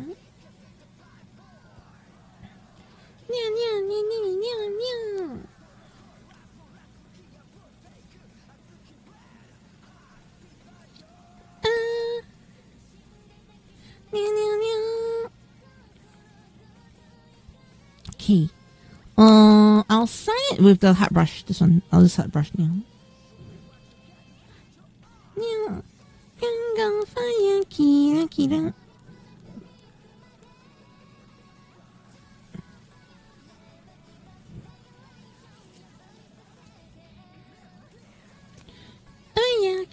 Kira.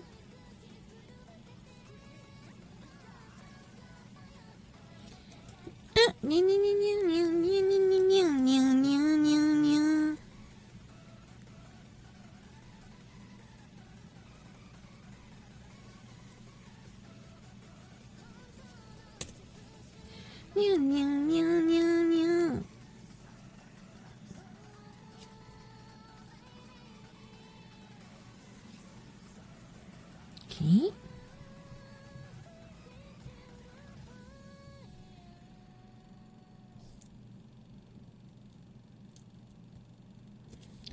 Right, then edit come the drawing color.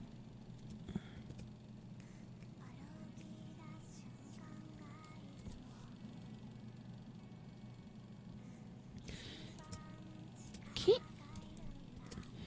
Right, then save as PNG.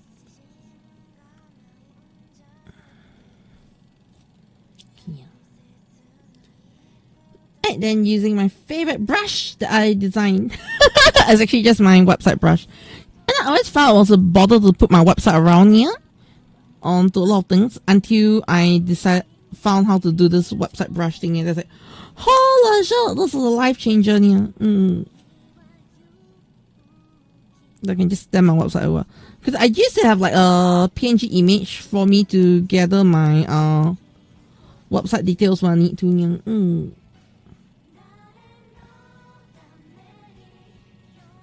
But now I have the ability to just stamp it like that, as a watermark, which actually helps a lot. Yes, yeah.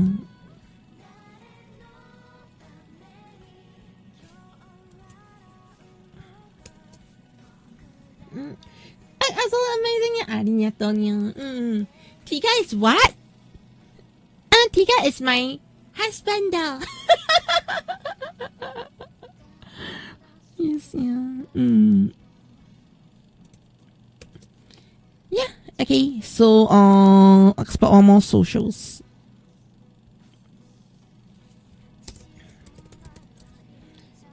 Alright. Done! And those people doing send nightmares, yes, I'll give you nightmares. Have I played K-pop Demon Hunters? Have I watched K-pop Demon Hunters? Yes, I've watched K-pop Demon Hunters. I absolutely love it. Yes, yeah.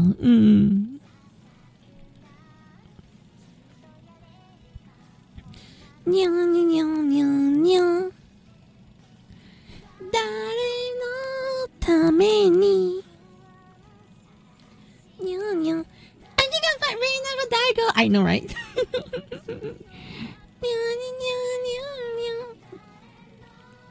Tame ni.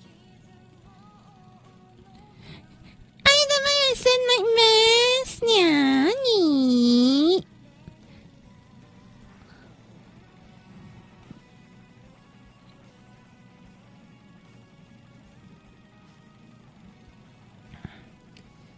Yeah. Get the foot down.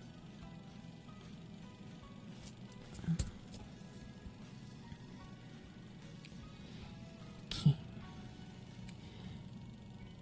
Alright, open.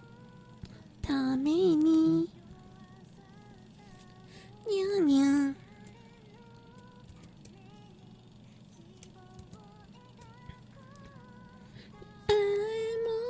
Tamini.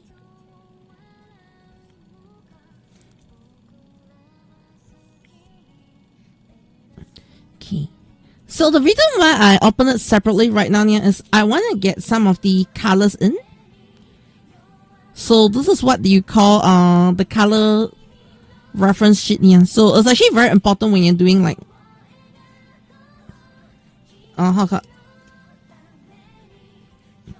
when you're doing like character designs, I actually have this color palette out here. So when I need to pick the color palettes here, it's actually easy for me to know what am I supposed to pick here. Because that's something that I sort of learned, like, you know, just having the color palette really makes a huge difference here on my speed and ability to get things done here. Yeah. So keep the color palettes are all there. Make this one a bit larger. Yes, yeah. Make this one a bit larger.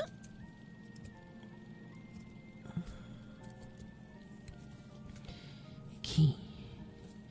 Right, now this border black.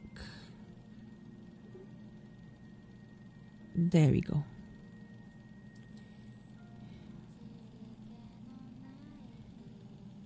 Okay. I still need to add the gray. Oh yeah, I forgot adding the gray. Yes, yeah. Alright, done. Okay, color wise is done. Just flat.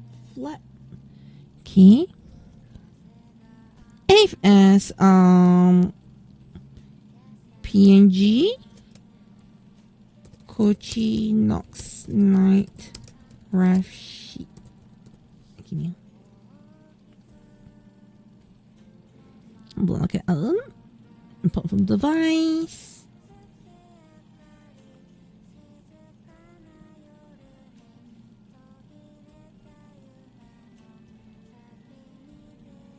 I think it's this one. Oh no, it's wrong. Is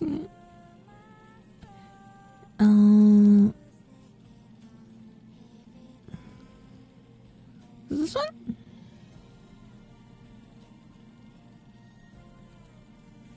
Wait, what did I save it? What did I save it this in here?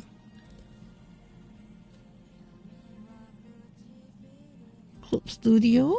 Yeah, a save here. Correct.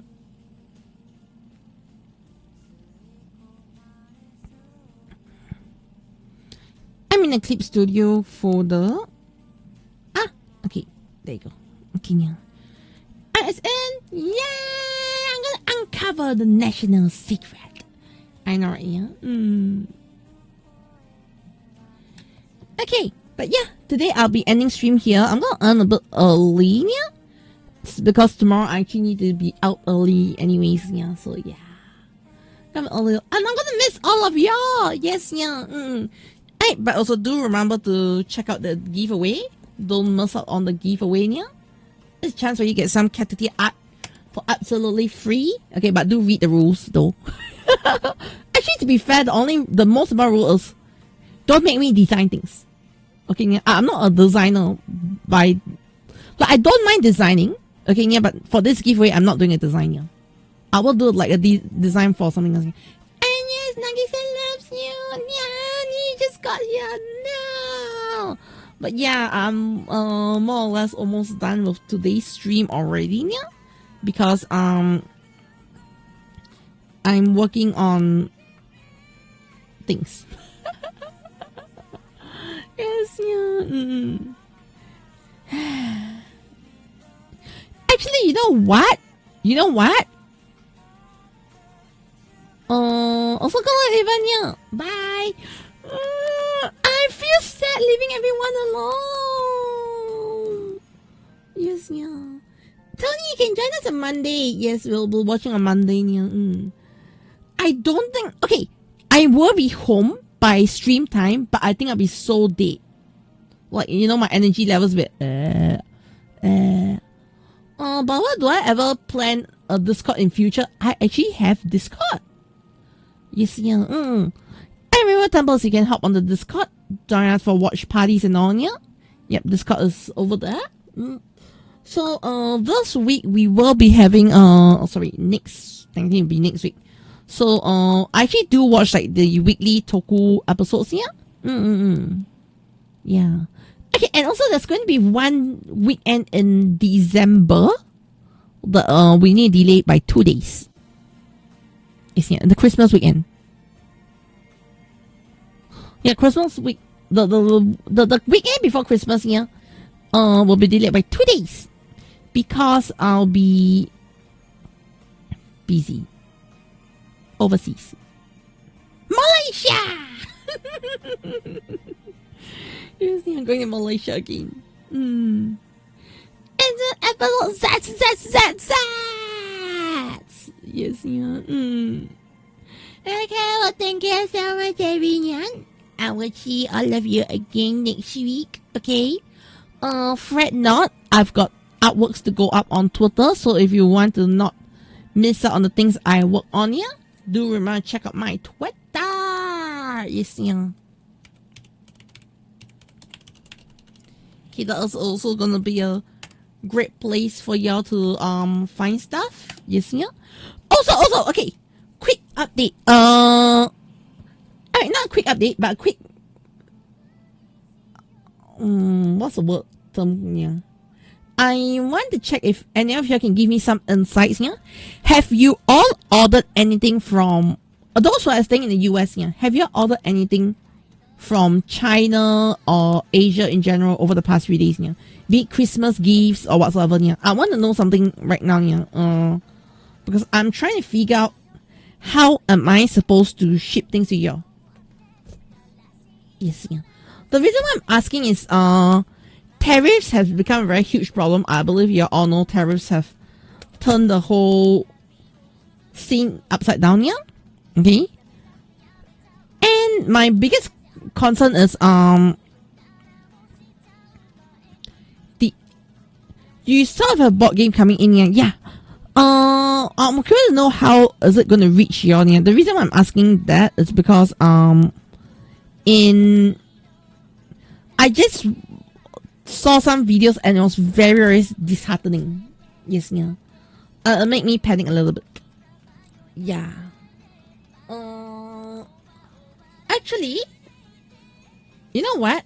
It's starting to come. That is what I hope. Yeah. But let me see if I can find the video again here. There was this video that got me worried a lot. I think it's.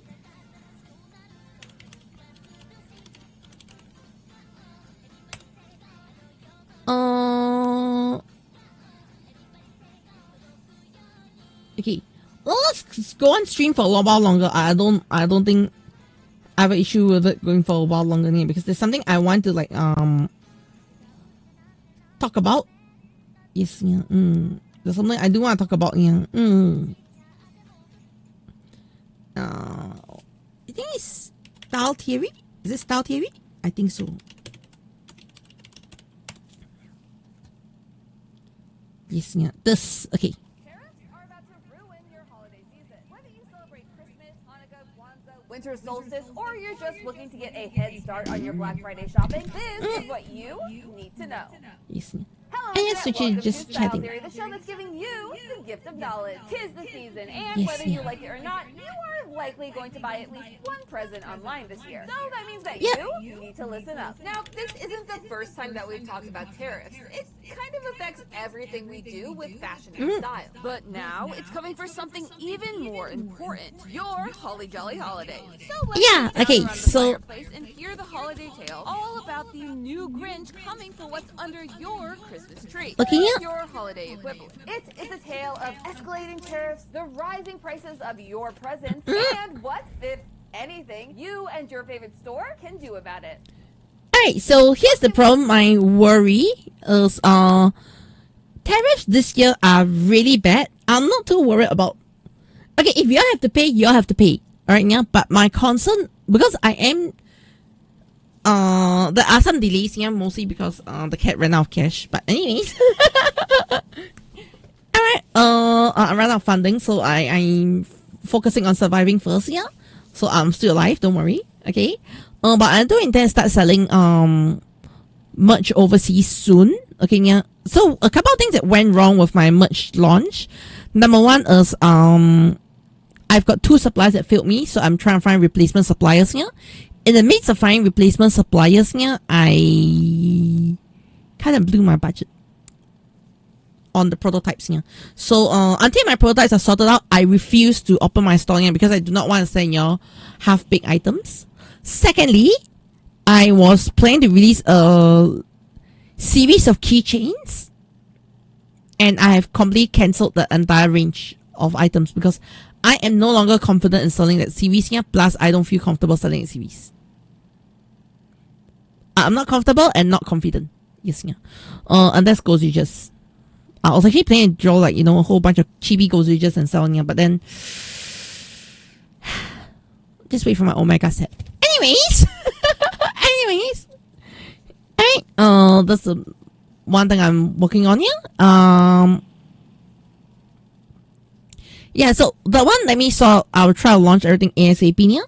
But now I'm also very worried about the tariffs here because you just hear what they say. Yes, yeah. People nowadays have some sort of idea what a tariff actually is. It's kind of become unavoidable. But the how and why of these prices that you're seeing go up, as Huntrix would say, is a little bit more complicated. So let's start by giving this Grinch a backstory. At the start of the year, the U.S. government announced Okay, its plan so to I'm gonna skip this launch part because I don't think I have to listen about the story about tariffs, okay, yeah?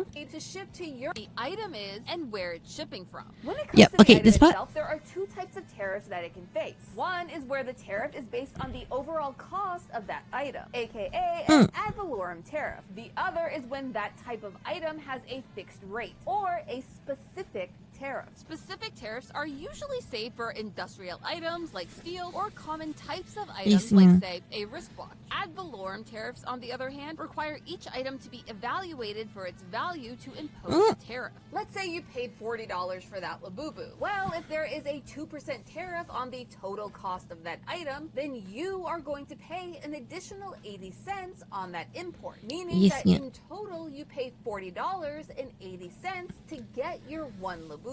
Get it?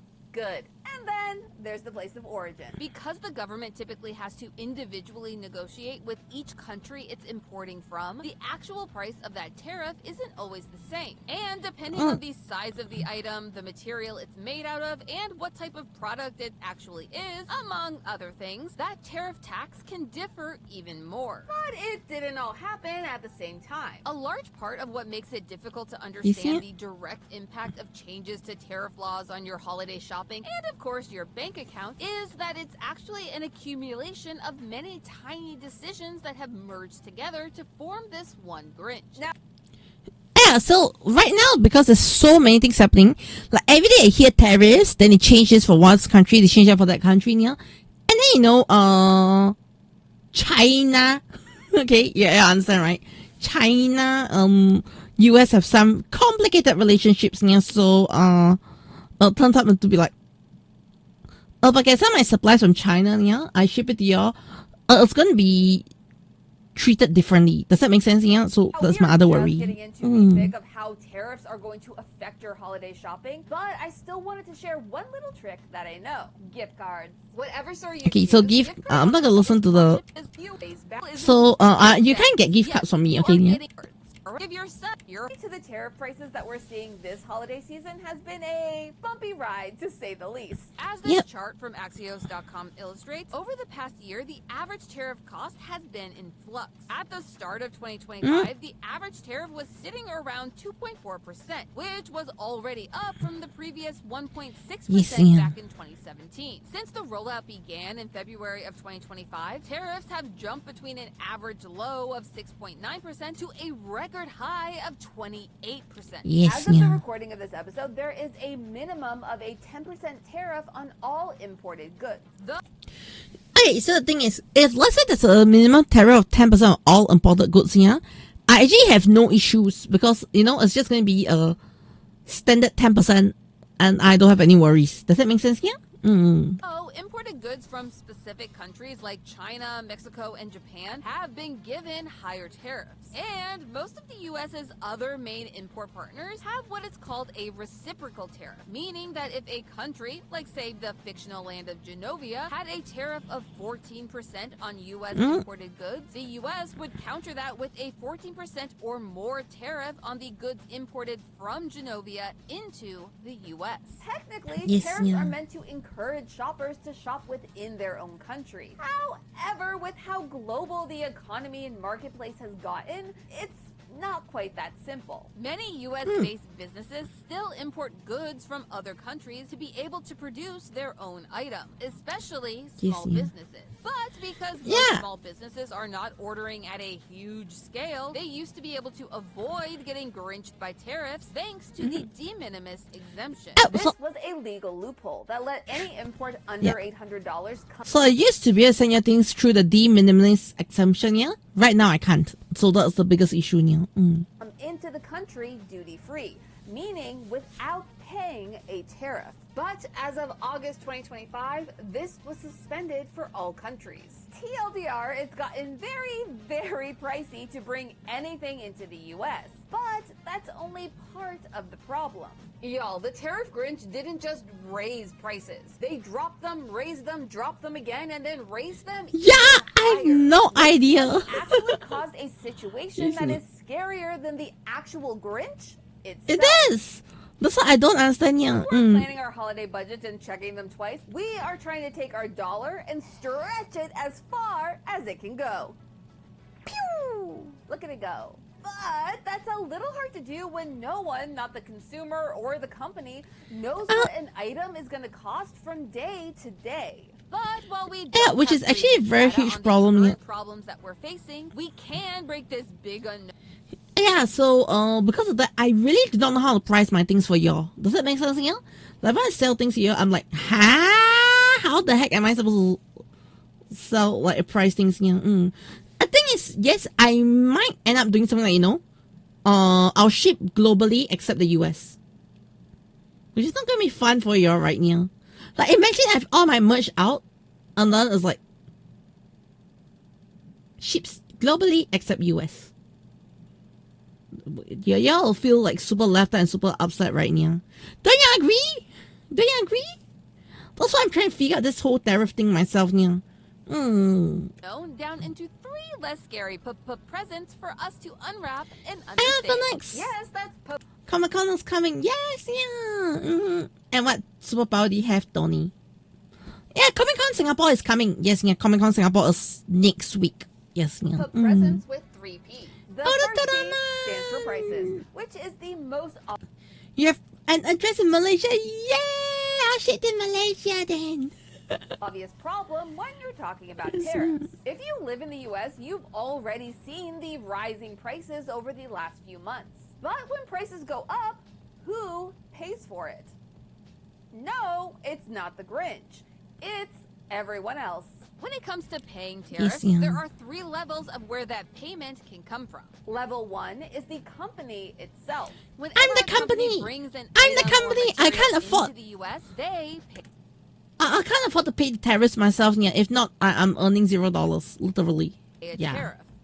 know this. We just talked about it. I'm too S&P small. Global, a financial analysis company, estimates that in It's very hard 2025, for companies will be paying an extra $1.2 trillion USD in expenses due to these new U.S. tariff structures. No matter what, they are going to pay this tariff. The real question is, are they going to absorb that cost or pass it off to someone else? Now, whether or not they do either. So, you know what may happen is at the point of checkout and shipping, I may, okay, so this is what I understand from, what I talked to the post office here. So what they said is, this sucks. I know, right? I actually want to sell Toku merch to you, so it's very hard for me to sell to you. So what will happen is when you pre-order, I will only charge pre-order price here. Then when the shipping comes, when the product comes in here, I will then charge the shipping. So I might do like, like product, then shipping. Then when the shipping comes in here, I will also charge like everybody in US extra tariff fee. Yes, so you might, like if you buy something $25 here, shipping might be easily, like from Singapore to the US here, shipping is easily $20 here. Then you might have to pay an additional like $2 to $4 for the stupid tariffs, that sort of thing here. I might have to do something like that because I may have to pay the tariff myself. I'm not too sure what the situation will be here because I do not want to under-declare the amount. I'll explain it here. Your option depends on the company. Large to mid-sized companies have more of an ability to absorb more of that tariff cost without it substantially affecting their business. Where I'm too small businesses not. Let's use Theoryware as an example here. When it was relaunched last year, it was as a small boutique merch company. This means that we're not operating in a huge bulk system, like say a Levi's or an H&M, but instead with small-scale orders. And so when that de minimis exemption was repealed, it hit hard. Theoryware pays a tariff when our items enter the U.S. And it's very hard, again if those items ship out to an international buyer. And during our first launch, we saw immediately how those tariffs impacted our theorist community. And so we had to make a choice. And it was one that we were very lucky to be able to make. Moving forward, instead of letting tariffs raise the prices for our community, Theoryware is absorbing all of that tariff cost. The problem is I'm not able to absorb the tariff cost on my end here because I'm way too small. Yes, Say the tariff on our theorist as the theorists, at least the whole theorist company, they have like a decent size already near. Okay, they are still like a decent size company near. They're not like a indie solo artist or something. So a solo person, we basically are gonna suffer very terribly. First hoodie was $12. Instead of adding that onto the price of our hoodie, Theorist is going to be paying it and absorbing that cost for you. Yeah, because the thing with that also is $12 worth of tariffs is insane, right? See what I mean? That means if let's say I absorb the $12 here, I can straight say that my cost price and my profit margin will be almost zero. Yes, because I'm not marking up my prices so much that it's gonna. To be clear, I don't earn double the amount every time I sell a certain item here. I don't intend to set the sell prices here. So those kind of things may affect me quite badly here. We are extremely lucky to be able to do this. And there are a lot of businesses out there that just can't afford to. And even more who just don't want to. Some are passing it down to level 2.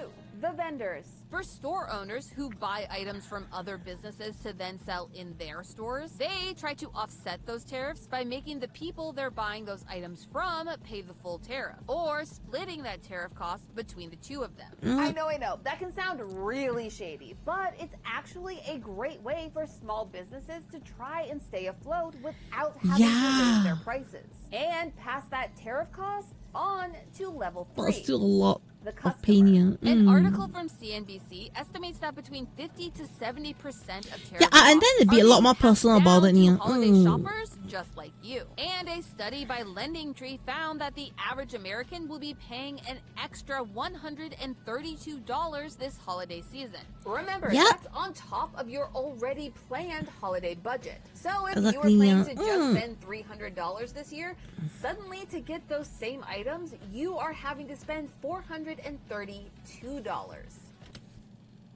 That's terrible, right? Yeah. Yeah, see how much y'all have to pay because of some kukunyan. Okay. Not cute. But all of that depends on what items you're looking to buy. Which brings us to the second P of our presents, products. Not all tariff prices are created equal, and some types of items it's are feeling insane. the Grinch more than others. Yes, yeah. Electronics are going to be pricey. Most electronics include Yeah, so if you all notice, if you all buy things like PlayStation or even Nintendo Switch, you realize the Nintendo Switch price went up for y'all right now, even though it's an old console. I'm not even talking about Switch 2, I'm talking about Switch 1. The prices have all gone up because of the tariffs. So if you're like wondering, why is Xbox increasing the price? So I'm sorry, okay, it's not Xbox's fault. Okay, you all know whose fault is it. He who shall not be named. Okay. metal, which has been hit hard since the start of these tariff updates. And if you're looking to upgrade your gaming console, Well, be prepared to pay up. Xbox, PlayStation, and Nintendo Yeah, have you all see? made statements about the current You see? state of their pricing. And there's the fact that depending on what changes are made to the current tariff structure in the next You see month, it? week, or even day, prices could still go up even more. That same LendingTree report estimates that electronics could add upwards of $186 to your holiday budget this year. Clothing and Yeah. accessories are also getting up there and are expected to cost you an extra $82. This is due to the large dependency on China for textiles and general manufacturing in this area. China has specifically been targeted multiple times over the course of 2025 for higher tariff prices. Yes, even if your items are made in America, there could still be hidden tariff fees depending on where they source their material, among other factors. Right, so for example, I can draw my stuff and all, yeah, but a lot of my printing, I'm gonna say that I do get a lot of my printing from China, yeah. And then the other day I was actually thinking, okay, what if I don't get my printing stuff from China? Right? I print it from a local Singapore supplier, yeah. And then they said, actually they will be hit by it, yeah, because our papers come from China. Actually have a whole short about that if you want to learn. Companies like Yes, ma'am. G3 Apparel Group, which owns brands like Converse, Champion, and Levi's, are already anticipating upwards of $155 million in tariff costs. Toys also depend on China for a large portion. Hello, name TV. How's it meowing? Yeah. How does videos? I have no idea how video suggestions work right now. Yeah. But well, now I'm actually talking about because I do want to launch a store to sell my Toku merch to to the globally. Yeah. So one thing that's causing me trouble is the tariff. So I'm like, just sharing with you all my concerns. Yeah, based on this was a very good summary, to be honest. Yeah, but how's it meowing? Name TV. Yes, yeah. Or is it ni name? Of their manufacturing. While they are only expected to add an estimated $14 minimum to your holiday budget, the $14 is a lot. Okay, yeah? $14 is a lot. real Yeah. hit is in variety. Since most companies have already ordered their holiday stock in anticipation of more tariff changes, the amount of unique items you have to choose from is likely going to be fewer than in previous years. And the popular ones are likely to sell out even faster than normal, with Yeah. companies like Bratz, Mattel, and Hasbro already issuing statements. And the same is true if you're planning to buy beauty products or self-care items this holiday season. Yeah, we're all gonna be rocking that no makeup look this holiday season. The final P in our holiday present stands for piles. And it brings us back to the de minimis exemption that This is a very terrible one. This is a terrible one, yeah. Then de minimis is definitely his dog Max. He didn't technically do anything wrong, but he's guilty by association. Whenever an item is imported into the US, it has to go through customs. This is where items are reviewed and, if needed, evaluated for their tariff cost if it's not a specific tariff. Which is normally fine. Okay, so when items are evaluated, alright, and all, if let's say, okay, for example, if I send something out to y'all, okay, yeah? If let's say I send something out to y'all today, alright, yeah?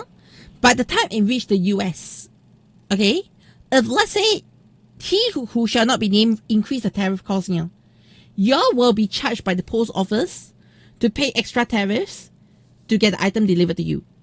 Alternatively, they may just send it back to me. Okay, yeah? Alternatively, they might just throw away. I can't remember, was it this video where people complain things are getting thrown away just because of didn't meet the tariff requirements, yeah. And yeah, very good. It's Nyanim. Nyanim. How's it meowing? Yeah. Nyanim. Yep. So right now, yeah, I'm just talking about tariffs, so I'm just being sad, yeah, about it. I mean, this is how we've operated for literal years.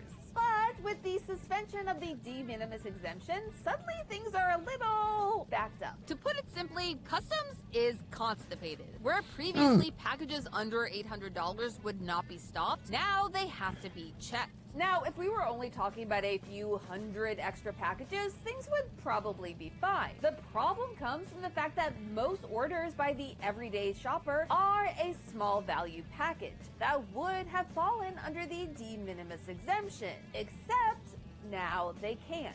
This rapid and unexpected increase in packages being held at customs has resulted in packages getting stuck. And the piles of presents trying to make it home for the holidays is only growing. As a representative from USPS told NBC News, because of the changes to US import regulations, we are seeing many packages that are unable to clear customs due to missing or incomplete information about the shipment required for customer clearance. If for any reason they're unable to get that missing information to clear the package to ship, it falls into one of two options.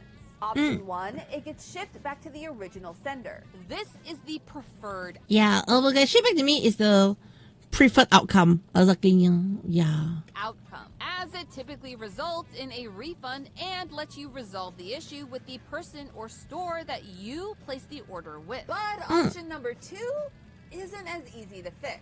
U.S. Customs gives shipping companies like UPS the right to dispose of shipments that are not able to be cleared for delivery. You heard that? Yes, yeah. You heard that? You heard that? Yeah, those are the video. Yeah. They also explain this here. Yes, you heard that right. Destroy, throw away, get rid of, bye-bye. And there may be nothing you can do about it, both as a customer and as a store owner. As an email from UPS to a customer based in Stockholm read, we are sorry, but due to the circumstances and the perishable nature of the contents, we are now required to proceed with destruction of the shipment in accordance with regulatory guidelines. Yeah, there you go. UPS does it. I mean, that's lots of reporting. Yeah, so now that's why I'm so worried about, a lot of things here. Yeah. There is no need to contact our call center for further information or to attempt to clear this shipment. This can be done without any approval of the person who shipped it or the person who ordered it. And going into the holidays, this pileup is expected to get even worse. But is there anything that we, the holiday shopping who's down in Whoville, can actually do to save the holidays? Yeah. So, that's terrible right now. That's really terrible right now. Even with the Grinch and his sleigh full of tariffs on the horizon, most of us still want to celebrate the holidays and give our loved ones a little gift to show we care. So, what can we do? First, if you haven't already, start planning your holiday shopping right now. Like, literally right now. Go pull out a paper, I'll wait. Okay, I can't actually wait, but start now. Not only will this help you keep your holiday spending within your budget, it will help you know where and when to buy. If you are shopping in store this holiday season, get in early. Limited stock. And name of this video, I'll give you the video in a bit, yeah. I'll give you a link in a bit. Hot ticket item, you may not get another chance. If you know that a specific item is at the top of your loved one's wish list, call the store ahead of time to see if it will be in stock on the day that you plan to go. If it's on order to arrive at the store soon, or if you will need to place an order yourself to get your hands on it. And if you are shopping online, order early. Shipping delays mean that if you need something at your door by your holiday event, you need to start right now. And with Black Friday just around the corner, it will make those piles of items trying to get into the US that much bigger. Apps like Shop can help you keep track of your packages, and most shipping companies also have their own version of tracking. In theory, a shipping theory, this should alert you ASAP if there's something wrong with your order, and hopefully keep your order from being destroyed. Second is to consider what stores you're actually shopping from this season, and ask yourself these questions. Are they being transparent about what tariffs you are going to have to pay? Is this company absorbing some or all of those tariff costs? Alright, I'm gonna say straight out, alright? I can't absorb the tariffs. Yeah, I can't afford to absorb tariffs, you know. And nice action! Yay! So that you don't have to pay more. Where is this item shipping from? Is it already in the US, or will it have to pass through US customs? And number 3, have a backup plan. I'm gonna be real with you. The Grinch and his sleigh full of tariffs have really made this holiday season unpredictable. Even with the best planning, something can still go wrong. Be prepared to have to find a last-minute replacement for your first choice present, or to print out an IOU for an item that's still in transit. And when in doubt, a gift card can save your butt. And no, I'm not just saying that because we're being sponsored by Raise.com and you can get cash back on every gift card that you buy through them. That is just a happy accident. The magic of the holidays. Listen, this is uncharted territory for all of us. And even experts are saying that we don't really know the full impact of these tariff prices yet. And that's the worst part. Probably won't until sometime in 2026. However, it's important to remember that while gifts are great, the best gift that you can give this holiday season is the gift of your time to the people who love you. But hey, that's just a theory. A style theory. Keep shopping smart. Up next on Style Theory. Okay, so I hope that it gives you a bit of insight, alright, into the destruction we are facing. Yes, yeah. Yeah. So initially, okay, I'm just gonna share with you. So initially, I was actually planning to launch more merch stuff first, yeah. But now I have changed to focusing on my commissions first, yeah. So yeah, that's just a couple of little things that I try to change up in my own content, yeah, but I cannot confirm anything. I'm so sorry, everyone. Yeah. Anyways. Okay, and that will be the end of today's stream. Okay, yeah, I hope y'all feel less depressed. I hope. Yes, yeah. Okay, so Tony, the thing is, since May they tell us to wait till August. Since August they tell us to wait till October. Since October is now Christmas. How long do we have to wait? You see what I mean, yeah? But the time, alright, everything is done. Zetsu is over. How am I supposed to tell my Zetsu much? Am I making sense? Yeah? How am I supposed to tell my Zetsu much if but the time, you know, the terrorists are over, Zetsu is over? Y'all see my problem? You see my problem? Yes, yeah.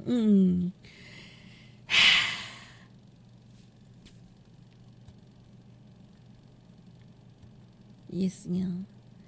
Okay. And Jose Deborah Nyani. Okay, but yeah, so that will pretty much be the end of today's stream. I'll be ending stream here today, yeah. And yes, I'm so sorry I'm ending already, Jose. Yes, yeah, because I need to prep for tomorrow. Okay. But yeah. Oh, America is stuck in this for a while, yeah. Yeah, let's hope things improve.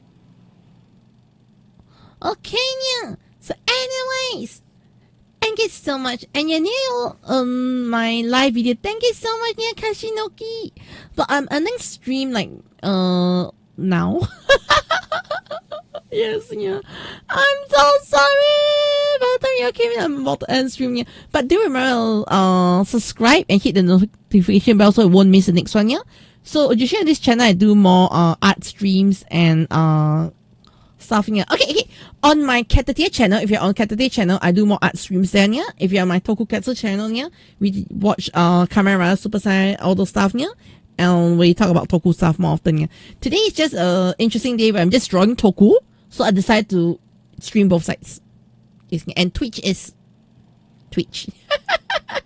Okay, so thank you so much everyone for joining me. I will see all of you next stream. Okay, which is going to be on Monday for Toku Watch Along. Okay, yeah. So bye bye. Yes, yeah. Oh yeah, actually get used to using this. The ending soon screen, yeah. Yeah, I need to get used to using my ending soon screen because I'm playing something for ending soon screen. I can't say what yet, yeah, but I'm playing something, so I need to get used to sushi ending soon. Okay? Well, thank you so much, everyone. Yeah.